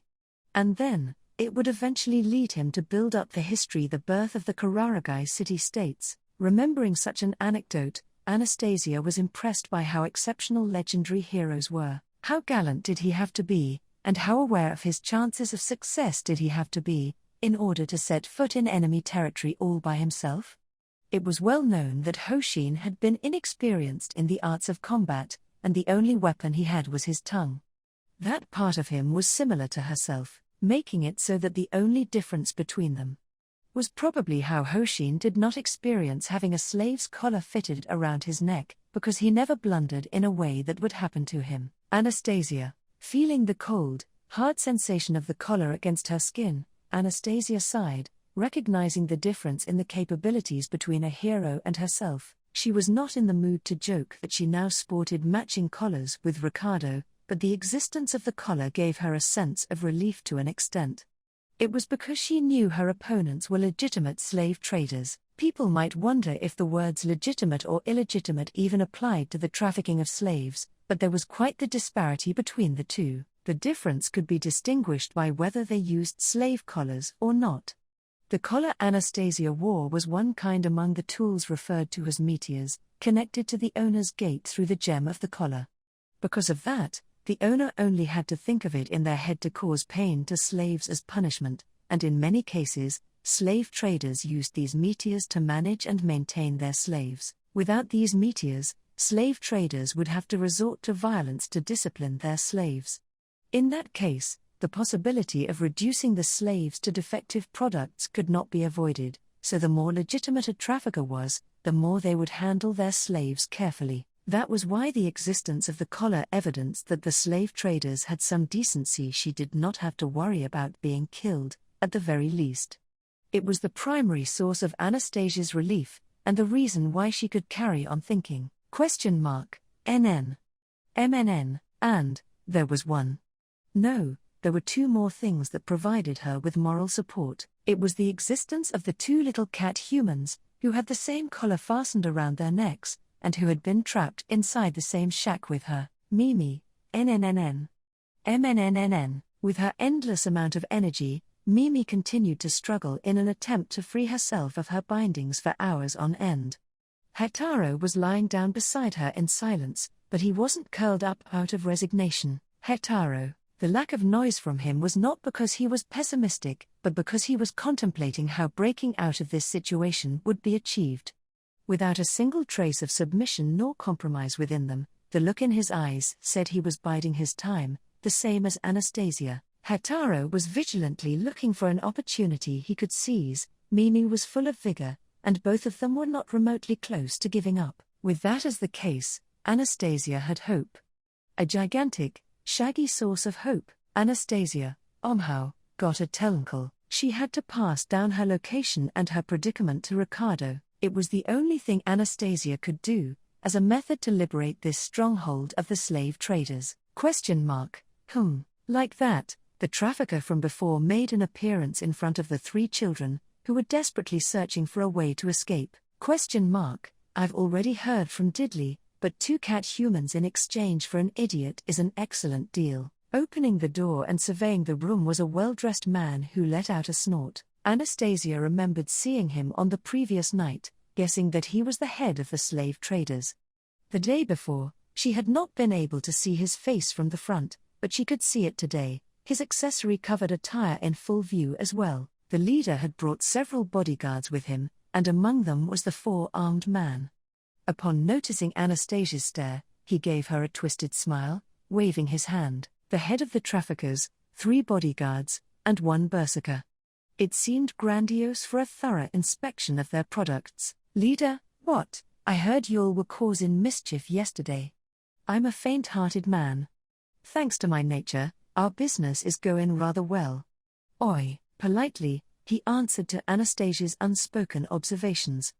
After he nodded, the bodyguards took the children's chains off the wall, but it was not as if they were about to be freed. Leader, time to repack the boxes. The business over at Banan'll try out another place soon, too. Tugging at Anastasia's chains roughly, the leader told her she would be shipped out, in a roundabout way. She was taken outside of the room, and she was also about to be placed in the luggage platform on the outer part of the wolf carriage. However, it happened in the middle of being brought onto the carriage. Mimi, MGGHH, bodyguard, wah. Hey. Wait. Mimi began going on a rampage after she had been taken outside just like Anastasia had been, shaking off the bodyguard's arm. She hopped off the ground, trying to pounce onto the leader of the traffickers. Was it instinct that made her target the head of the group, rather than any tangible strategy? The choice in itself proved correct, as the leader's cheeks stiffened for a moment. Multi-armed man, you were already told causing mischief isn't good. However, Mimi's revenge was brought to a halt midway. The huge, 4-armed man barged in between her and the leader, bashing her with 2 of his arms. She was slammed against the ground, unable to soften her landing and bouncing across the earth. Mimi, Gya, leader, hey, diddly. Don't overdo it. It'll be bad if she gets damaged. Looking at Mimi, sprawled out on the ground, the leader slapped the giant man on the back. The man Diddly, he was called, reacted to his words by shrugging his shoulders and stepping backwards. Leader, sorry for that, lil kid. Even so, you shouldn't do that. We don't want to go out of our way to damage our goods. If you behave well, then we won't have to treat you like this. Mimi, oh, I won't be fooled, bad guy, Mimi retorted at the leader, who crouched down to speak to her in a disgustingly sweet voice. The punch's impact had dislodged her gag, and she demonstrated her indomitable spirit with her mouth, now freed from the cloth. Mimi, misdeeds will make you have a bad time. Even if we get caught, Hetaro and Tivi shall stand in your way. Leader, you're an energetic girl, even after getting punched in the face. It'll be worth disciplining ya, Mimi, wh. Me, Gya. While she was speaking, every hair on Mimi's body stood up, and she cried out at the top of her lungs. Her eyes widened as she screamed. The cause was the slave's collar. The leader had commanded it to torment her. Hetaro, HK. Seeing his elder sister writhing in pain, Hetaro grimaced as if he were experiencing the same torture. Eventually, once Mimi had been weakened enough, the leader of the slave traders put the gag back in her mouth and then stood up. Leader, what are you doing? Almost letting her escape, you dunce? If you don't pull yourself together. Do you wanna play with the collar too? The motivation you're lacking'll return to you pretty fast, won't it? Bodyguard, I'm sorry. I won't do it again. HK, the bodyguard who had messed up got his face's side slapped. He then repositioned the unconscious Mimi in his arm. Anastasia, watching the sequence of events, had already realized that they had been captured by a truly troublesome bunch. They were organized, ambitious, and capable to top it all off. She was getting fed up with them. Leader, well, if you try to run, you'll be put through a painful experience like what just happened. I'm sure you learned your lesson, so. Hey, let's go out. You better bid farewell to your hometown. Hearing the leader speak with a contemptful edge in his voice, Anastasia gave a quick observation of her surroundings. No matter where she looked, the area was filled with scrap. It was certainly the trash heap, indeed. She was not impressed one bit. Leader, you look like you had enough of saying goodbye to your hometown. Let's go, then. Hey, wait a minute. As Anastasia stared at the ground, the leader pushed her from behind, trying to shove her into the carriage. Pressed by the momentum of the shove, she lost her balance and fell to the ground. Leader, what? I didn't hit you that hard. That ain't good, you need to live strong. One of his bodyguards pulled Anastasia to her feet after she fell forward. She shook her head while being forced to stand back up, hiding her clenched fist from their field of view. Like that, she tried to walk towards the wolf carriage, pretending to look like nothing had ever happened. Anastasia, HK. Seized by cold fear, Anastasia raised her head. Standing in front of her and looking down at her was Diddly, his goggling eyes opened wide. Feeling those eyes peer into her, a chill ran down her spine. He saw me, she thought, feeling the skin under her collar itch from dread. She would be punished with the collar, just like Mimi. However, her predictions were, Diddly, you foo-fa-foo, rejected by Diddly, who loosened his lips, laughing in a subdued voice. He did not bring up anything about her actions, returning to being cautious of their surroundings like the other bodyguards. Anastasia was dumbfounded by it, but she was pushed from behind once again, stepping onto the platform of the wolf carriage. The luggage platform was curtained inside, having been tampered to make sure its contents could not be seen from outside. It was probably a plan to separate illegal slaves from those that conformed to the rules and agreements of slave trading. Of course, Anastasia and the two cat humans had been made slaves in a way that violated the rules, and the slave traders would not be able to get away with it if they were ever exposed. Anastasia, unlike the shack, the platform had a window. The area was cramped as a result of all the alterations, and the three kids were pressed against each other. It could almost be described as being packed inside a box. Leader, you better be on your best behavior in here. Having to bully children pains my heart, after all. Pointing at his own neck, the leader threatened them with the fear of the collar, lowering the cloth that covered the platform.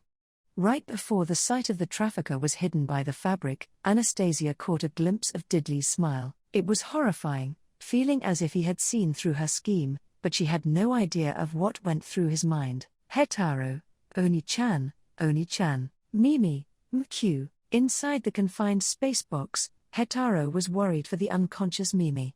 She had not come to her senses yet, but her life was not in any particular danger. The effect of the collar was of that sort. Moreover, Anastasia, you oak it off? Hetaro's gag was out of his mouth. When Anastasia tilted her head out of confusion, he noticed and showed her his sharp front teeth, clacking them together. Hetaro, our teeth are more sturdy than most people's. I'll teach Oni-chan too after she wakes. He hesitated, having imagined Mimi starting to make a racket the moment her mouth was freed. He could already see her raising hell in her loudest voice, and then getting knocked out by her collar again. Not only were their hands and feet bound together, but they also had the collar around their necks. Hetaro's issue must be the way to deal with those. However, Anastasia had various, effective solutions for what to do. Anastasia, erst. Poor. We should compare and adjust the information we have at hand. Hetaro, how? Hetaro directed his surprise towards Anastasia, who had taken off her gag by bringing her hands to the back of her head. She exposed the palms of her shackled hands so that he could see what she was holding. In her hands was a metal shard she had secretly snatched when she had fallen over, before being placed on the wolf carriage. Anastasia, when I picked it up after pretending to trip, I was scared for a second, thinking I got seen. She was unsure of the true intentions of Diddley, who had overlooked it. However, it was true that she had been saved by his caprice. The conditions were strict, but they had been fulfilled. Mimi and her sibling, Anastasia herself, and the outside world she was able to see from the luggage platform. The slave traders' leader and their appearances, the map of the surrounding area of the city that was fresh in her memory, and Ricardo. If Anastasia could connect all of them together, then she would be able to liberate the stronghold. Anastasia, hey, I have something to ask ya, but doesn't the wound on your cheek hurt? Hetaro's expression stiffened in response to her question. Feeling that his reaction met her expectations, an adorable, cunning smile spread across her face. Part 8. Vice Captain, Ricardo, I discovered it while asking around, but it seems like that Diddley guy is quite nutty. The Vice Captain reported his findings, returning to the tent, while Ricardo was glaring at the map inside. Sitting on a chair far too small for his giant physique, Ricardo made a frustrated face at the results of the Vice Captain's investigation, gnashing his fangs together. Ricardo, anyone know that by taking one look at the skin wearer? Vice Captain, whoa, skin wearer describes him pretty well.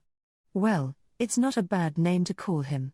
He's practically infamous for skinning his opponents once he kills them. Ricardo, he has a damn terrible hobby, is what I think, though. Recalling the four-armed man, Ricardo wrinkled his nose out of disgust. He would be all right with it if the man only wore the hide of animals, but in reality, the man wore the skin of demi-humans he had killed. Ricardo did not think the man would be satisfied with only having one or two of those collectibles. Therefore, he probably had a countless number of skins, enough to swap them out depending on his mood or the weather. Vice Captain, he apparently comes from further north, but he recently came here to work and gain publicity. Right now, was it the Race Crew Trading Company that we just met? It seems like he's contracted exclusively to them. Ricardo, gain in publicity. Does he look shaman enough to do that? Though, I see there's someone who's quite knowledgeable about that guy. Vice Captain, they said they once got into a fight with him in a tavern. One of their ears was torn off. They got off lucky, the Vice Captain said as he shrugged, but Ricardo agreed with him. If the person had gotten away with just an ear torn, then they were fortunate. The strong stench of blood wafting from that man was not something any ordinary mercenary could compete against. They would be killed with a mere twist of his arms. And he had 4 of them, so the difference in ability between him and the others was glaringly clear. Vice Captain, you got a scary face there, hound. Even if you grow bloodthirsty, Isn't he irrelevant to our job? Ricardo, I know. Fuck, I'm heading out for a lil while. Keeping the irritation burning in his chest at bay, Ricardo left the vice captain behind, exiting the tent.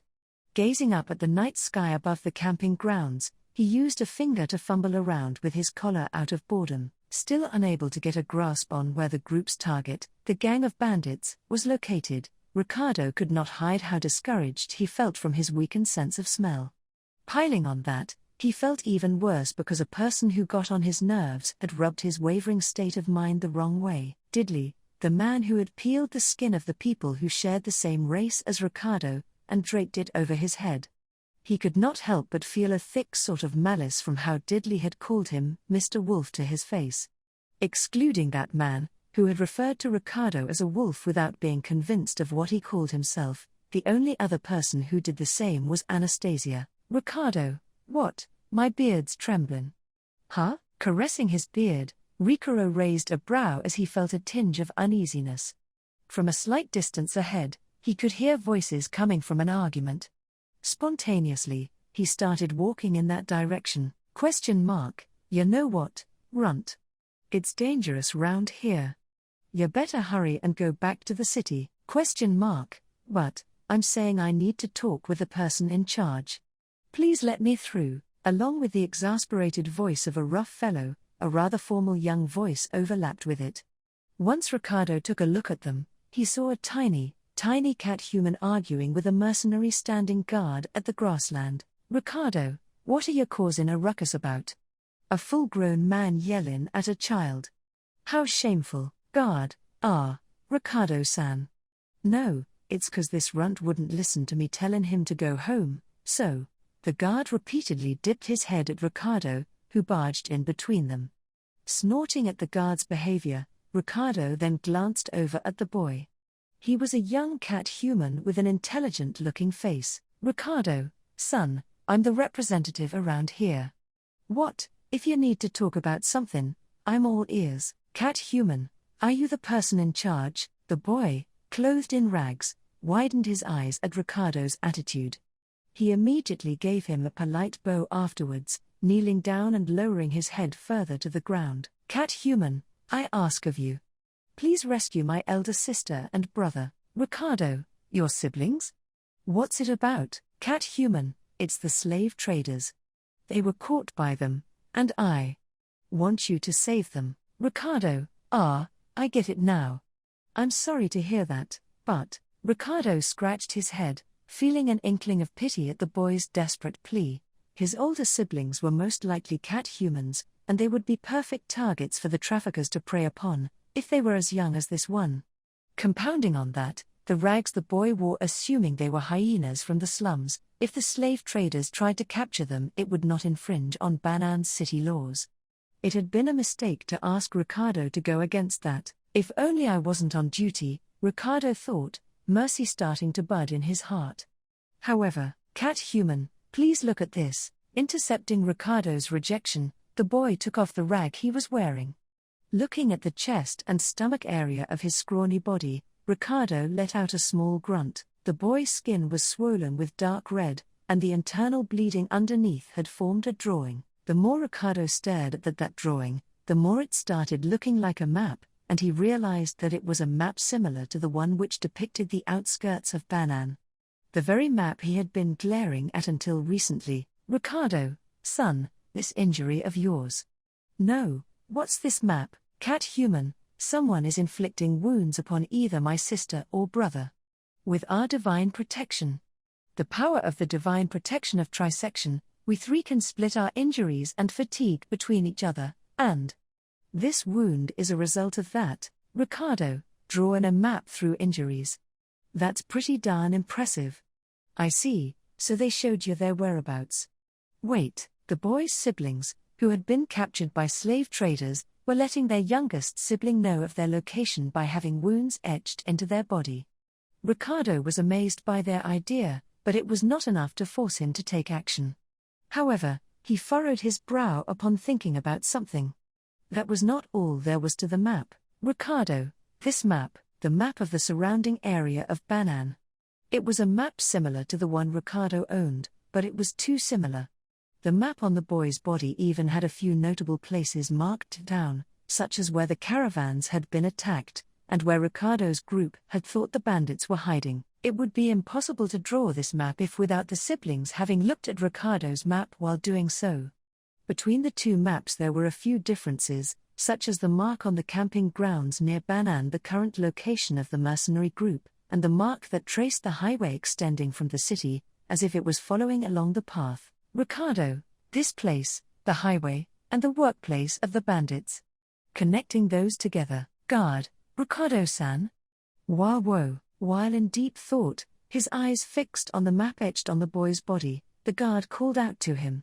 However, Ricardo grabbed the guard's shoulder, baring his fangs and shouting out, "Ricardo, gather all the big shots and come inside the tent right now." The kids achieved an incredible result. Part 9. The boy called himself Tivy, showing the dark red map engraved upon his body in front of everyone. Supporting Tivy's shoulders, who was standing on top of the desk, Ricardo pointed at the bloody map for the mercenaries to see. "Ricardo, listen up, everyone. Look at this map on this boy's stomach. Right now, someone's etching the details of the map into the body of his sibling, who was captured. It's a freakish thing, but we can glean something from this. Vice Captain, it's about the location of the slave traders that caught his siblings, right? That's amazing, yeah, but it's not our business," the vice captain did not say out loud, keeping his words ambiguous. However, his sentiments were shared between everyone in the tent, unrelated to whether they disliked or even tolerated slave trading. The objective of this mercenary group was the subjugation of the brigands. Even if they felt sympathy for Tivy, they could not stray away from their goal. Towards the mercenaries who had that in mind, Ricardo shook his head with a no. "Ricardo, what's importance the huge amount of marks on this map? The place where the caravans were ambushed and the place we mistook as the bandits' hideout are also marked. Ain't it strange, Vice Captain? I guess it doesn't sit right with me, but what meaning is there to it? Ricardo, just listen. There's an X symbol placed where the caravans were attacked, and another near the area we mistook for the place the bandits are lurking around. In exchange, there's a circle placed on the slave traders who should still be on the move.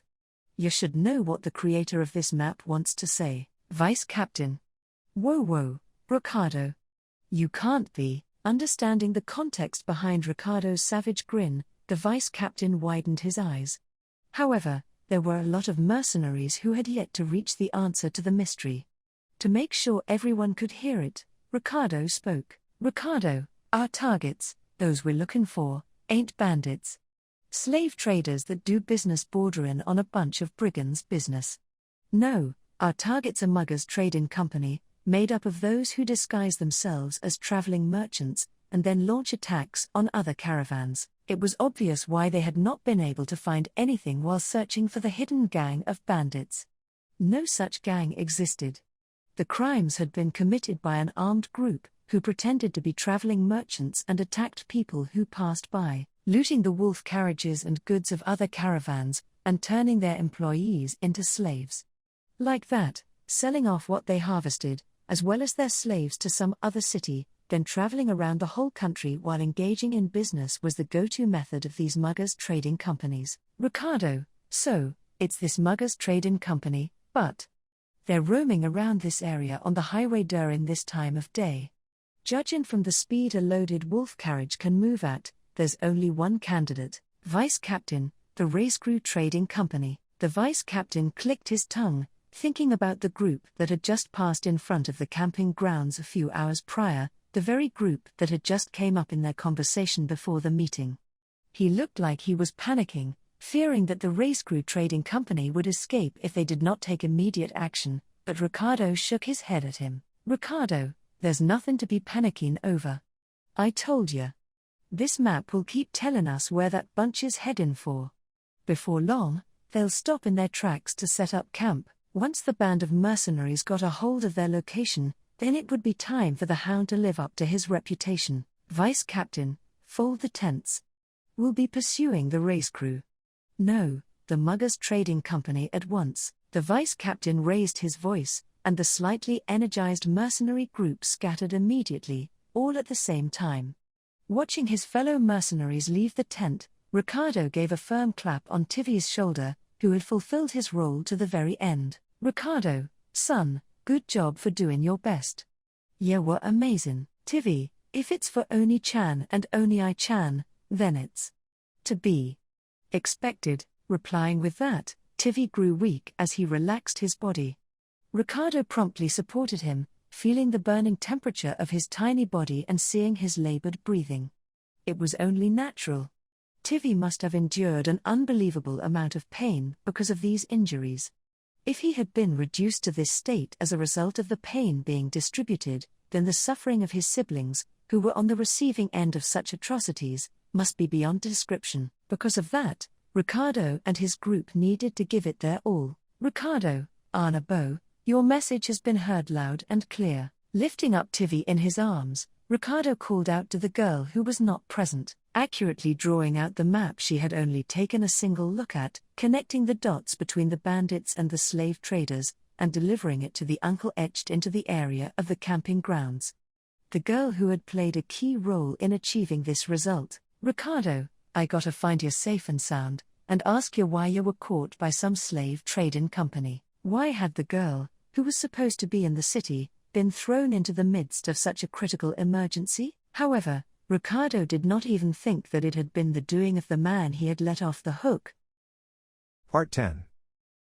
The clash between the band of mercenaries, led by the Hound, and the Racecrew Muggers Trading Company began in the middle of the night. The deserted village, located at the side of the highway that linked cities together, was a place often used as a camping ground by legitimate caravans that stopped by on their travels, in order to let their weary feet and ligers take a rest. The camping ground, formerly a village that specialized in agriculture, had a few abandoned houses left scattered around as a reminder of old times.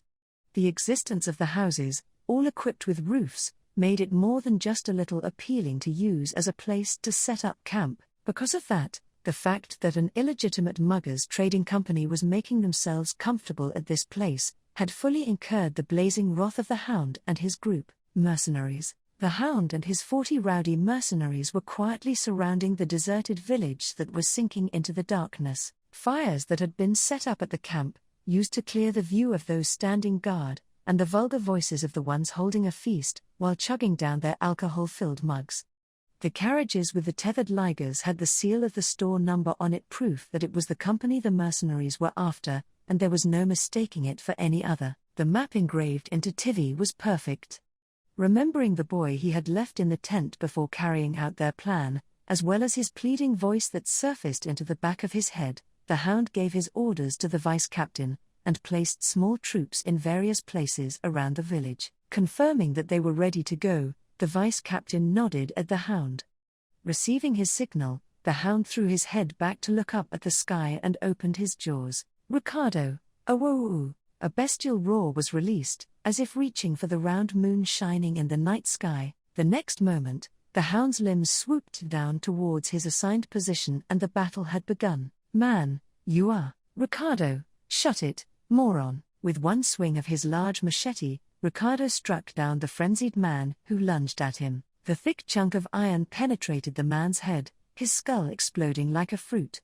Looking at the body that had fallen over, with blood and brains splattered all around it, the men behind the corpse gulped one after another. The men, HK, "Ricardo, don't stop in your tracks, you dolts," being horrified by their allies' glamorously mutilated body, and because of it pausing their movements and freezing their thoughts, were actions below those of a third-rate fighter. Ricardo sliced through one man, and bashed in the neck of another, snapping his neck.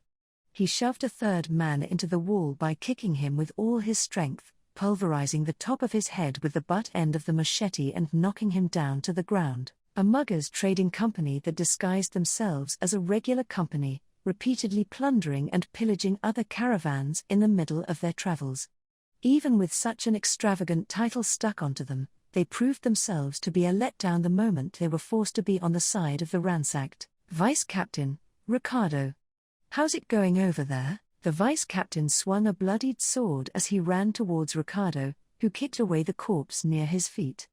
Observing the disastrous spectacle created by the hound's rampage, the vice captain started to lament the situation, a hand placed on his forehead. "Vice captain, I wasn't worried about you, but this is too much.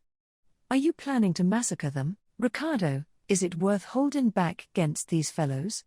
I almost feel like cutting all their limbs off and throwing them into boiling hot oil." "Vice captain, I understand how you feel, but please think about what comes next. We might even have to explain this to the Senate, so this can't be resolved by murdering everyone and reaping all the benefits." "Ricardo, what? If they tell me to slit my stomach and apologize, then I'll do just that. But that's only after everything's settled peacefully. And that seems unlikely if we find Anna Bo and the boy's siblings." Anger burning inside of him, Ricardo barked at the vice captain, who seemed concerned about the Senate's intentions. The only factors that had made it possible to ascertain the identity of the Muggers Trading Company were Anastasia's quick wits and the cooperation of Tivi's siblings. Such small children were forced to do more than they could manage. Ricardo and his group had a duty to repay their deeds. Hearing Ricardo's words, the vice captain's expression fell even further as he looked up at the sky. "Vice captain, goddammit. This is why exactly I didn't want to be paired with you. Your influence is rubbing off on the others, and I'm worried if there are going to be enough of those fellows to give their testimony by the end of this. Ricardo, I won't target the leader, at least. If some morons remain alive at the end, then that's fine, ain't it? Rather, vice captain, I know. It's about the skin wearer dude, right? Diddley the skin wearer. That man of the multi-armed race was unmistakably the main force of the Muggers Trading Company. Neither ambushes nor cheap tricks would work against that. He was in a different dimension altogether, compared to people who would fall for those. Ricardo, going up against that guy's impossible unless it's me. Don't let the others try and fight him, vice captain. Needless sacrifices are just gonna keep piling up otherwise. Say, it should be almost time." The mercenaries had been told to send out a signal with a whistle once Diddley's whereabouts were located. If Ricardo slayed him, then the victors of the battle would become set in stone. Waiting for the sound of the whistle to ring across the clearing, Ricardo pricked up his pointed ears, but, "Hey. Come out, Mr. Wolf." A thick, sticky, and grisly laugh echoed, thoughtlessly shaking the air of the deserted village, reeking of blood, with its cheerfulness. Part 11. Due to the hound's planned attack, the Racecrew Trading Company had been hit by a devastating blow within the blink of an eye. Those that were either drunk or slumbering were easily killed by the mercenaries, and their numbers were reduced by 1/3. However, the people who had managed to avoid death during the first assault were the real members that composed the Muggers Trading Company. They would certainly be small fry if facing against Ricardo. However, that only applied if they were against Ricardo. Shit. What the hell are these guys, trying to make light of us? An aide countered a mercenary that had tried to attack them, and Racecrew grinded his teeth, facing the fresh corpse. 5 mercenaries had made their way inside Racecrew's bedroom, which was located in the abandoned house that was the most intact in the deserted village. Every intruder was cut down by the sword skills of his aide. However, it was clear this attack was not only a racket caused by 5 people, as they could hear screaming and the clashing of swords ringing out from all over the village. Racecrew, this ain't the work of some dumb bunch of bandits. It's the work of those simpletons at the highway. The news of Banan's Senate organizing a band of mercenaries as a countermeasure against damages done to caravans had reached Racecrew's ears as well. Because of that, he had wrapped up his business in Banan, and attempted to leave in order to try out another place for trading. All this, while the mercenary group wasted their time searching around in the corner of his eye. "Aide, boss, what shall we do with the others?" "Racecrew, they have Diddley. Even if we sat around doing nothing, those who don't know their place can get killed off for all I care. Rather than that, there's something I need to check." Hearing the name of the multi-armed berserker, the aide immediately closed his mouth. By now, that madman would be gleefully skipping around the battlefield, sprinting freely while decapitating people. However, finding the cause of this chaos came first. If an unusual disturbance had occurred in his usual work, then the problem would be lying within the unusual part. Rayscrew tested the sensation of the bracelet he had snapped onto his wrist, an object linked with the gem on the slaves' collars, and headed for the place where his products were safeguarded, while bringing his aide with him. And then, Rayscrew, if I remember correctly, that girl was in this box. Standing in front of a specific box, Rayscrew ordered his aide to open the door. When it creaked open, the heavy stench of blood wafted out of the box, and Rayscrew knitted his eyebrows in frustration. HK. On the far side of the box, he sensed someone catch their breath. Entering it, Rayscrew squinted his eyes amidst the dark, and nodded, making sense of the situation from the scene in front of him. Rayscrew, I see. Those runts had some kind of divine protection. Not bad, the female cat-human with her stomach area painted in blood, and the male cat-human who had suffered through an identical number of injuries. Rayscrew was honestly impressed by the girl standing in front of them, as if trying to protect them, that appearance and that skill. She was a masterpiece among every product he had handled so far. Rayscrew, you did well, considering your hands and feet were tied together. Those wounds. Did you pick up a shard of glass at the trash heap or something? Girl, you seem like you got time to be light-hearted. You mean that Scar-Eye Wolf ain't comin' to pick me up? Rayscrew, our rabid dog's probably taking him on right now. Rather, the damage you've caused are gonna cost you a pretty penny. Rayscrew showed off the bracelet on his left hand to the bluffing girl. Just by thinking about it, he could cause his collared slaves to feel a great deal of pain. He had already carried out that threat on the female cat-human. Imagining the pain, even that girl stiffened her cheeks, and Rayscrew drew out a dagger with a twisted blade from the inside of his outfit. It was one of his favorite torturing devices. Of course, he was not planning on hurting the girl and decreasing her value as a product. The dagger was meant for the cat-humans behind her. Rayscrew, listen, Missy. It's not necessarily you yourself who has to take responsibility for your screw-ups. What happened this time will teach you a good lesson. Rayscrew jerked his chin, and his aide reached his arm out to hold down the girl. Like that, he would torment the cat-humans to a suitable degree in front of the girl, and make her regret what she had done. And if Diddley swept up the surrounding mercenaries, then it would be the end of this ruckus. Girl, responsibility for my screw-ups, huh? Rayscrew, As Rayscrew pondered on how he would clean up the mess in advance, the girl's faint voice reached his ears. Turning around, he saw the girl meet his eyes with a glare. Those light blue-green eyes had a power that sucked him into them. Girl, if that's so, it means you'll be taking responsibility for what you've done, the girl declared out loud in a harsh tone. In a flash, the female cat-human sprang to her feet with great enthusiasm, grinned, and then, evil won't prosper in this world, she shouted, the back of her feet landing a powerful kick on Rayscrew's face. Part 12.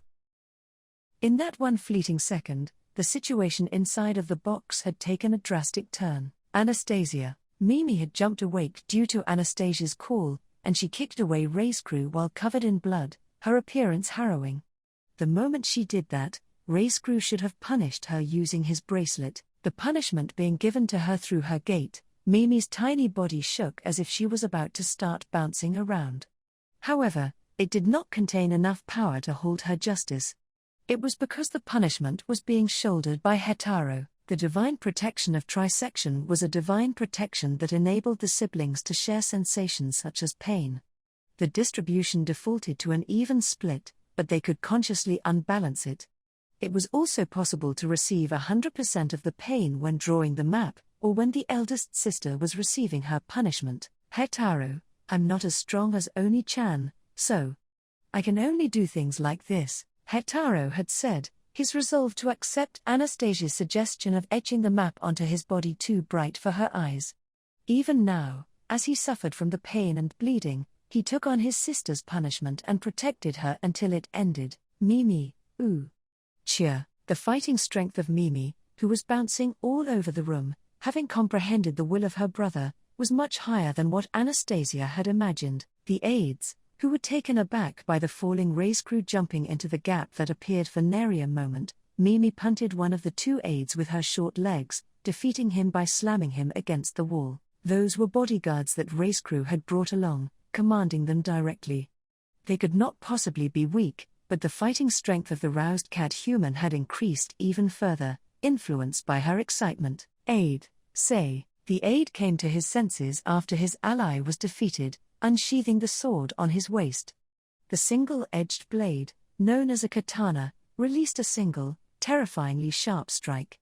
However, Mimi skillfully ducked under it, and, Mimi, Aiea, she made him lean backwards with a blow from her tail, and followed up with a powerful headbutt to his stomach. Batting at the throat of the staggered enemy with her short limbs, she then finally knocked him out cold by flinging him across the box. Mimi, you see that? It's Mimi's overwhelming victory. Triumphing over both race crew and his aide, Mimi jumped with elation over her win. Anastasia's eyes were wide open, having witnessed Mimi's maneuvers. That fight was only supposed to buy some time for them, but she had not expected Mimi to wipe the traffickers out. Anastasia, anyways, I guess this wraps it up. Although she was surprised by results that exceeded her expectations, Anastasia stole the bracelet from the fallen race crew. Even if they were to escape from this area, it would be difficult with their hands and legs left shackled together. So, the best option was to make securing their safety a priority, and wait for the scary wolf to come running towards them. Mimi, ooh, the collar came off. Hetaro's also came off. Anastasia, all right. We can take off our collars using this, just as I thought. What's left is, the bracelet acted as a key, and Anastasia used it to remove her and the siblings' collars. After that, she took the collars and refastened them on race crew and his two aides. Race crew, you little. Don't think you're getting away with pullin' this shit. Gah. Regaining his consciousness, race crew threatened her in a low voice when he noticed the collar around his neck. However, Anastasia punished him with the bracelet, leading him to pass out once more. It was hard to control it, so she had accidentally inflicted the same pain on the unconscious aides, but with this, she had finished securing the safety of her group. Anastasia, what's left is Uncle. I believe in ya, so please don't betray my trust. Next to Mimi, who was beginning her treatment of Hetaro's injuries, Anastasia murmured quietly while rubbing the bracelet, praying that the next time someone opened the box, it would be a familiar face. Race crew, Gyar. Anastasia, my bad. She carelessly made an error while trying to control the bracelet, and race crew's scream echoed across the box as he was punished. Part 13. Summoned by the large, intense act of self-assertion, Ricardo paid the man a visit, only to witness a sea of blood. Aha, you came to see me, Mr. Wolf. Breathing heavily from excitement, the berserker directed his gaze towards Ricardo. A massive number of corpses was strewn around his feet, none of them retaining their original shape. However, even as he stood in front of the mountain of corpses, all of them mangled beyond recognition, there was something he could make out with a single glance. Ricardo, that too, and the other one over there. They're not my allies, they're yours. Multi-armed man, who were they? They were loitering around in front of me, so I got annoyed and killed them. Stuff like that happens sometimes, right, Ricardo? Hell no. Don't lump me in with ya, damn idiot. Feigning ignorance while raising his blood-stained broadaxes was Diddley the skin wearer. He adjusted the piece of fur he wore with one of his four arms, and glared at Ricardo with his goggling eyes. Diddley, just as I expected. The wolf that girl was talking about was you. Ricardo, you're the one who let Anna Bo do as she pleased. Rather than being whimsical, you're just stupid. What you did resulted in you being on the verge of a wipeout. There's a limit to risking your life to make the others laugh. Diddley, really? Personally, I'm fine with it if it means I can play with the wolf. I see, that's truly the logic of a berserker, the misjudgment of the person in change, having hired Diddley for his skills without taking his personality into consideration. It was rare to see someone with such an amoral personality to this extent, so perhaps it was cruel to tell his boss to sense that part of him before contracting him. Vice Captain, Ricardo, called by the vice captain who had accompanied him, Ricardo pointed towards a different part of the battlefield with his large machete. Ricardo, if I can find this guy to this area, then the others surely won't get pushed back any further. Vice Captain, the same could be said for the opposing side, though. Ricardo, shut up.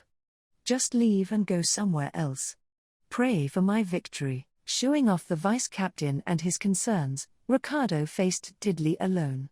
Taken aback by the fact that Diddley was waiting quietly for the Vice Captain to leave, Ricardo raised a brow. Ricardo, what? You're more well-behaved than I imagined.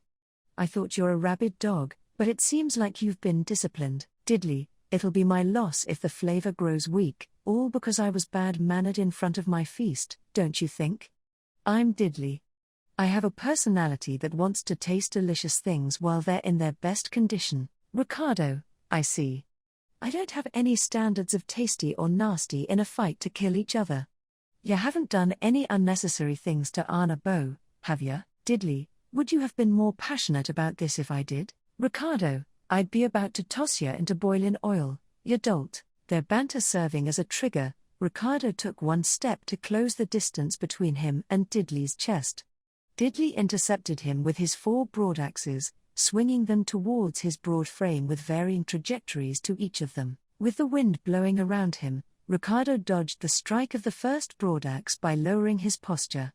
After deflecting the 2 following strikes with his machete, he greeted the skin wearer with a front kick before the final attack reached him, flinging him away. Ricardo, go, Ruyar! Along with a war cry, the machete was swung down towards the staggering Diddley's head. Diddley caught the blow, one that could even split a giant rock in half, with the 2 broadaxes he held above his head. Steel collided against steel, and sparks flew. As they were about to enter a competition of strength, the multi-armed man lashed out using his remaining 2 arms. Ricardo immediately fended off the broadaxes that approached him from both sides, using his breastplate to do so. His ribs creaked, and the impact even passed through the organs behind them.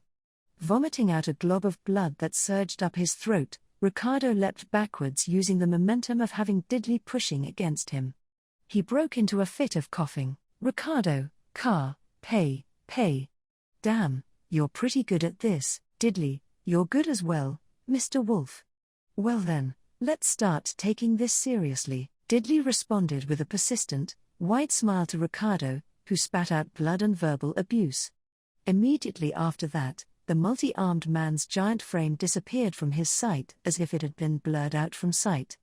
A 4-armed anomaly prowled within the dark night. Ricardo, he can pull that off with that body of his? Ricardo growled, narrowing his eyes in the dark at Diddley's unexpected display of the arts of stealth. He had not thought that the man with an incredibly self-assertive appearance would be able to dive into the darkness so spectacularly, like this. The berserker was absent in his field of vision, and the thick stench of blood in the air prevented him from tracing his movements with his sense of smell. If Diddley had covered the area in blood for this purpose, then he had an eye for some tough tactics to face, unexpectedly. Ricardo, HK. Instantaneously, he swung his machete up just as there was a sound of something cutting through the wind. Their weapons clashed, and Ricardo sensed he had turned aside 3 strikes in total, judging from the impact he felt in his hand. Cancelling out 3 gigantic broadaxes with one swing was the fruit of Ricardo's abilities. However, if one of the 4 strikes had made its way through, then it meant that Diddley's tactics had bested him. Ricardo, GHN. A broadaxe sunk into his left shoulder, severing his wire-like fur and dense muscles.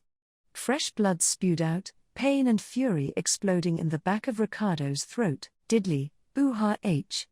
I can't cut it off with one broadaxe. Yelling with delight, the berserker flipped backwards with fearsome nimbleness, lurking back into the dark night. The sound of him stepping on grass, which would mean he had landed, could not be heard. His skill in melting into the darkness was akin to facing a wild beast. It could be said that the way he carried himself was like a living nightmare, the incarnation of a nightmare that wore the skin of those it killed, and brought forth death with its 4 arms. It was a strong, vivid image. Diddley, how is it? How is it? How is it? How is it?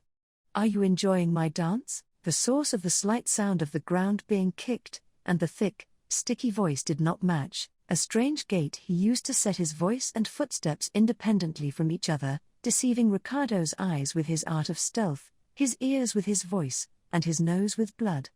Ricardo did not have the means to pursue the giant form that prowled in the dark, distancing himself, and then approaching. Slinking around, bouncing around. To the right and to the left, above and below, the number of wounds inflicted on Ricardo were gradually increasing from the strikes of the broad axes that aimed to kill, lashing out one after another, changing their trajectory as they pleased. The moment Diddley struck, even if Ricardo deflected his attacks, his senses relying on the direction of his opponent's murderous intent, blocking up to 3 hits was the limit of his defense. The remaining strike would carve into his body, and it was only a matter of time until he was beheaded. Ricardo, shit, dryer.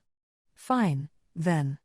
I'll interrupt your damn dance by killing ya. Letting out a shout that would make others forget that he was facing a difficult situation, Ricardo carried his machete on his shoulder and jumped backwards.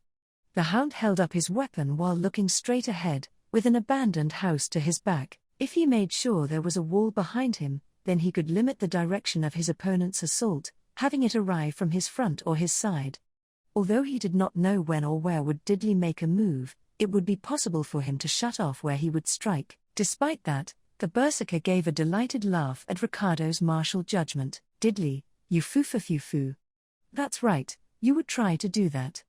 What, you know, Ricardo, HK. The next moment, Diddley came into view in front of Ricardo.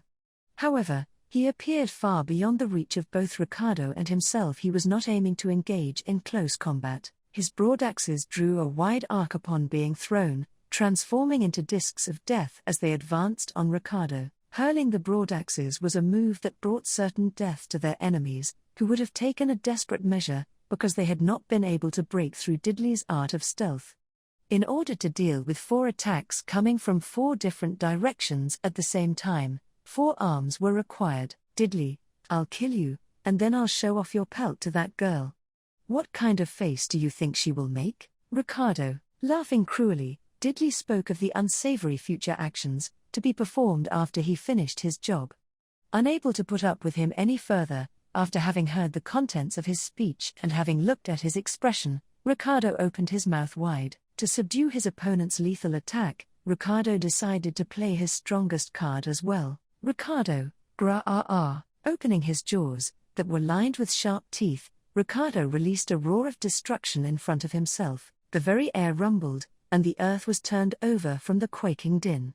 The spinning broad axes were blown away, swallowed by the massive shockwave, and the wave of sound landed a direct hit on Diddley, staining his giant frame with blood. Diddley, W.H.A. His eyes widened from the unforeseen attack. Diddley tilted his head, his face covered with blood. Ricardo, Uoara, there. Ricardo lunged at him without a single pause in his movements, mercilessly swinging the machete he had carried on his shoulder. The machete stabbed into the berserker's thick neck, sending his large physique flying along with the fur he wore, much to Ricardo's satisfaction, and caused a blood flower to bloom. Diddley, the sound of bones and flesh being squashed out of shape overlapped, and the berserker crashed down onto the ground. Diddley, amazing.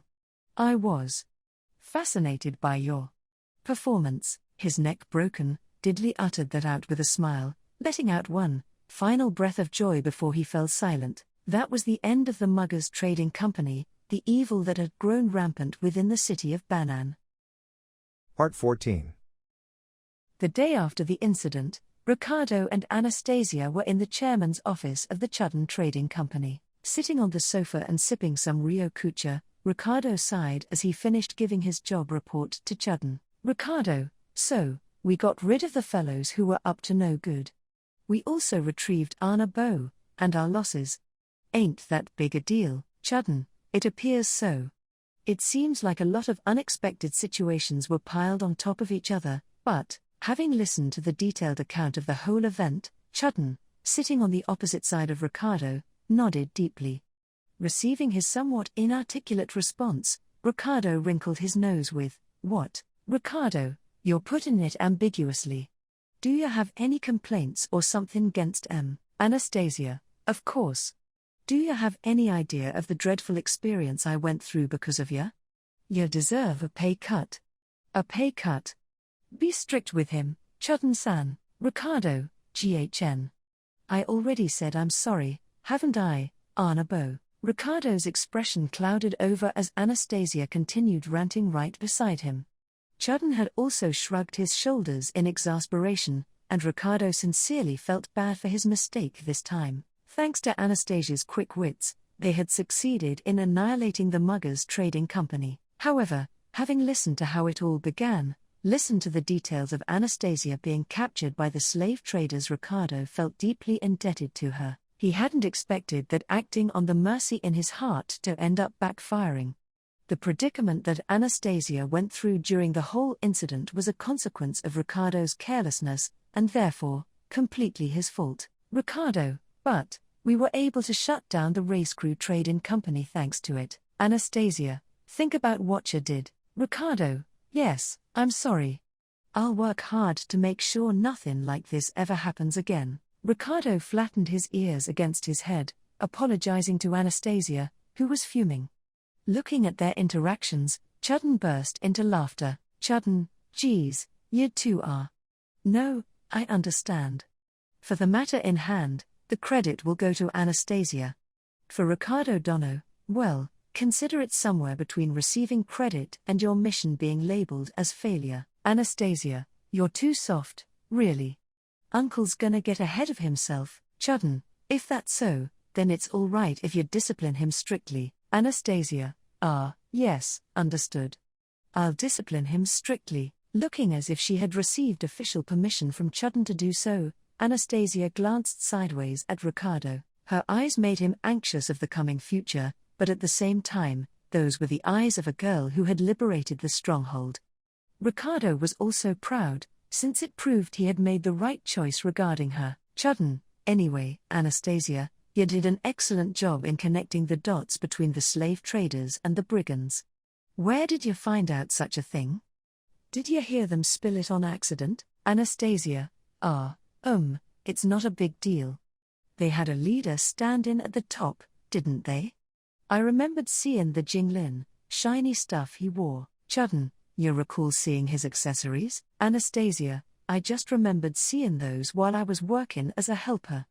And I thought the incident had been all about the customers, who were buying and selling them, then being raided by the bandits, based on what you and Uncle were talking about. And then I imagined maybe that's why the gang of bandits that Uncle was looking for couldn't be found. In the first place, I thought it was strange that, for a bunch of bandits, they were going after products that were hard to sell out before the price dropped. So, Chudden held his breath, hearing Anastasia speak as if she had merely been lucky. Beside her, Ricardo had also been left speechless by her bizarre way of connecting her ideas.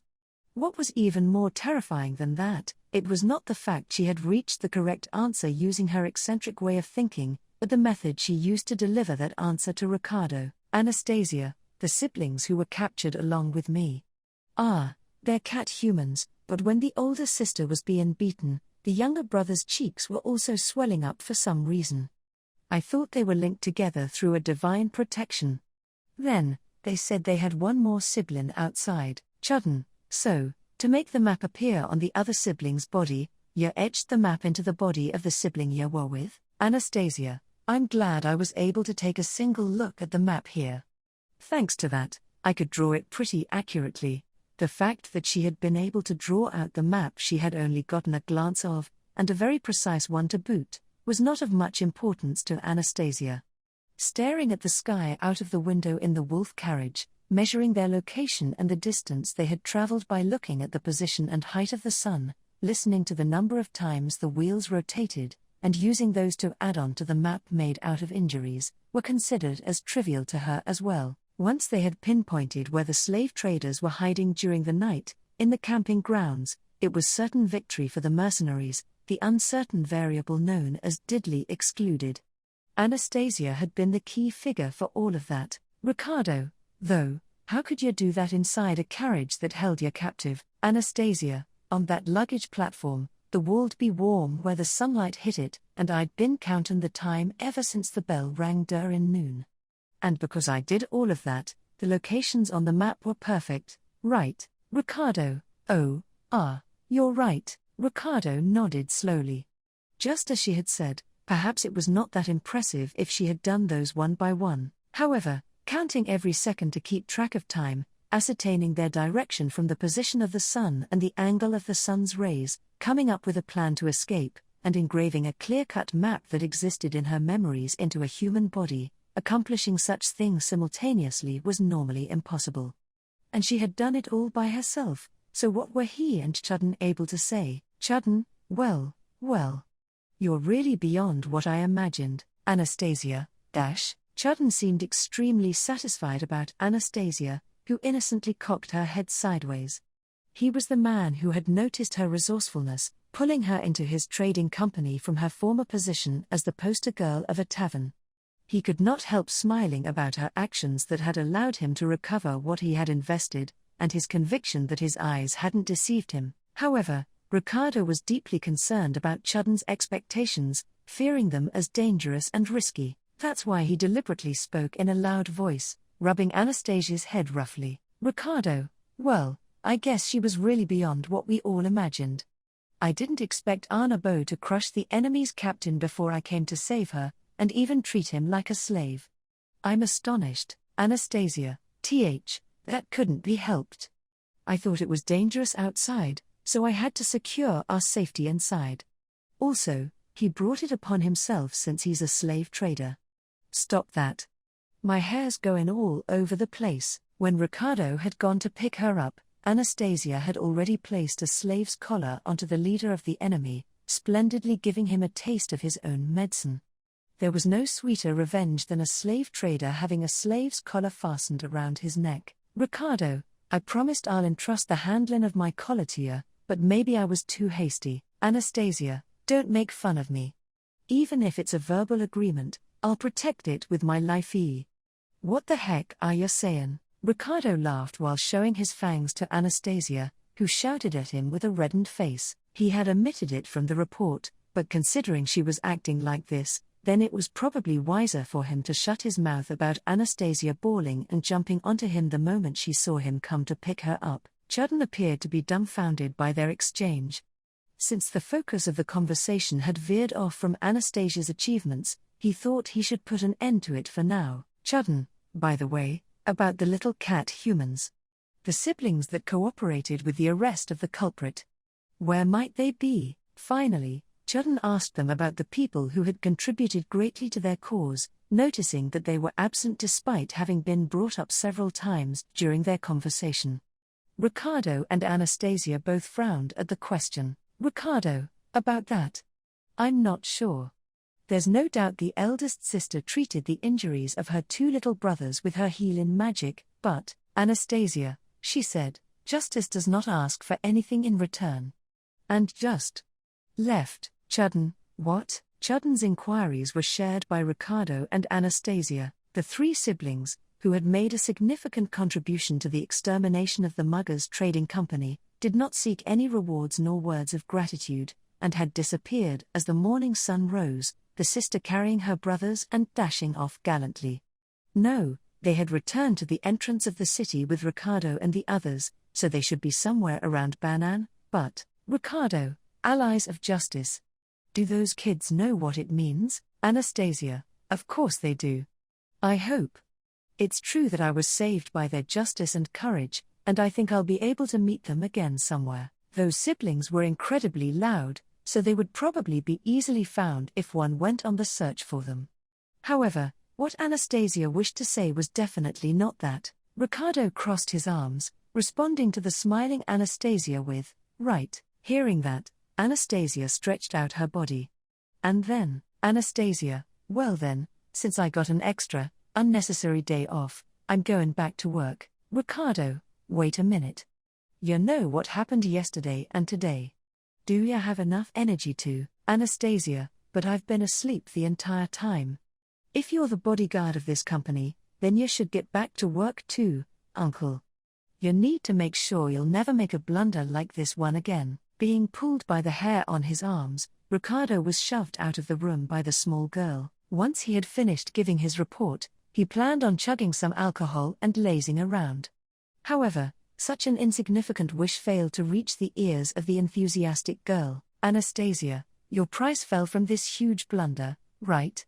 Then the day I can buy ya ain't that far away. With a wide grin popping across her face, the girl shamelessly daydreamed of human trafficking. Feeling like he had been reduced to a harmless creature by her smile, Ricardo, ashamed, blew out a sigh. He supposed being told that he was going soft was only natural, since hearing what she said made him feel good. Filled with deep emotion, Ricardo scratched his head and followed behind Anastasia,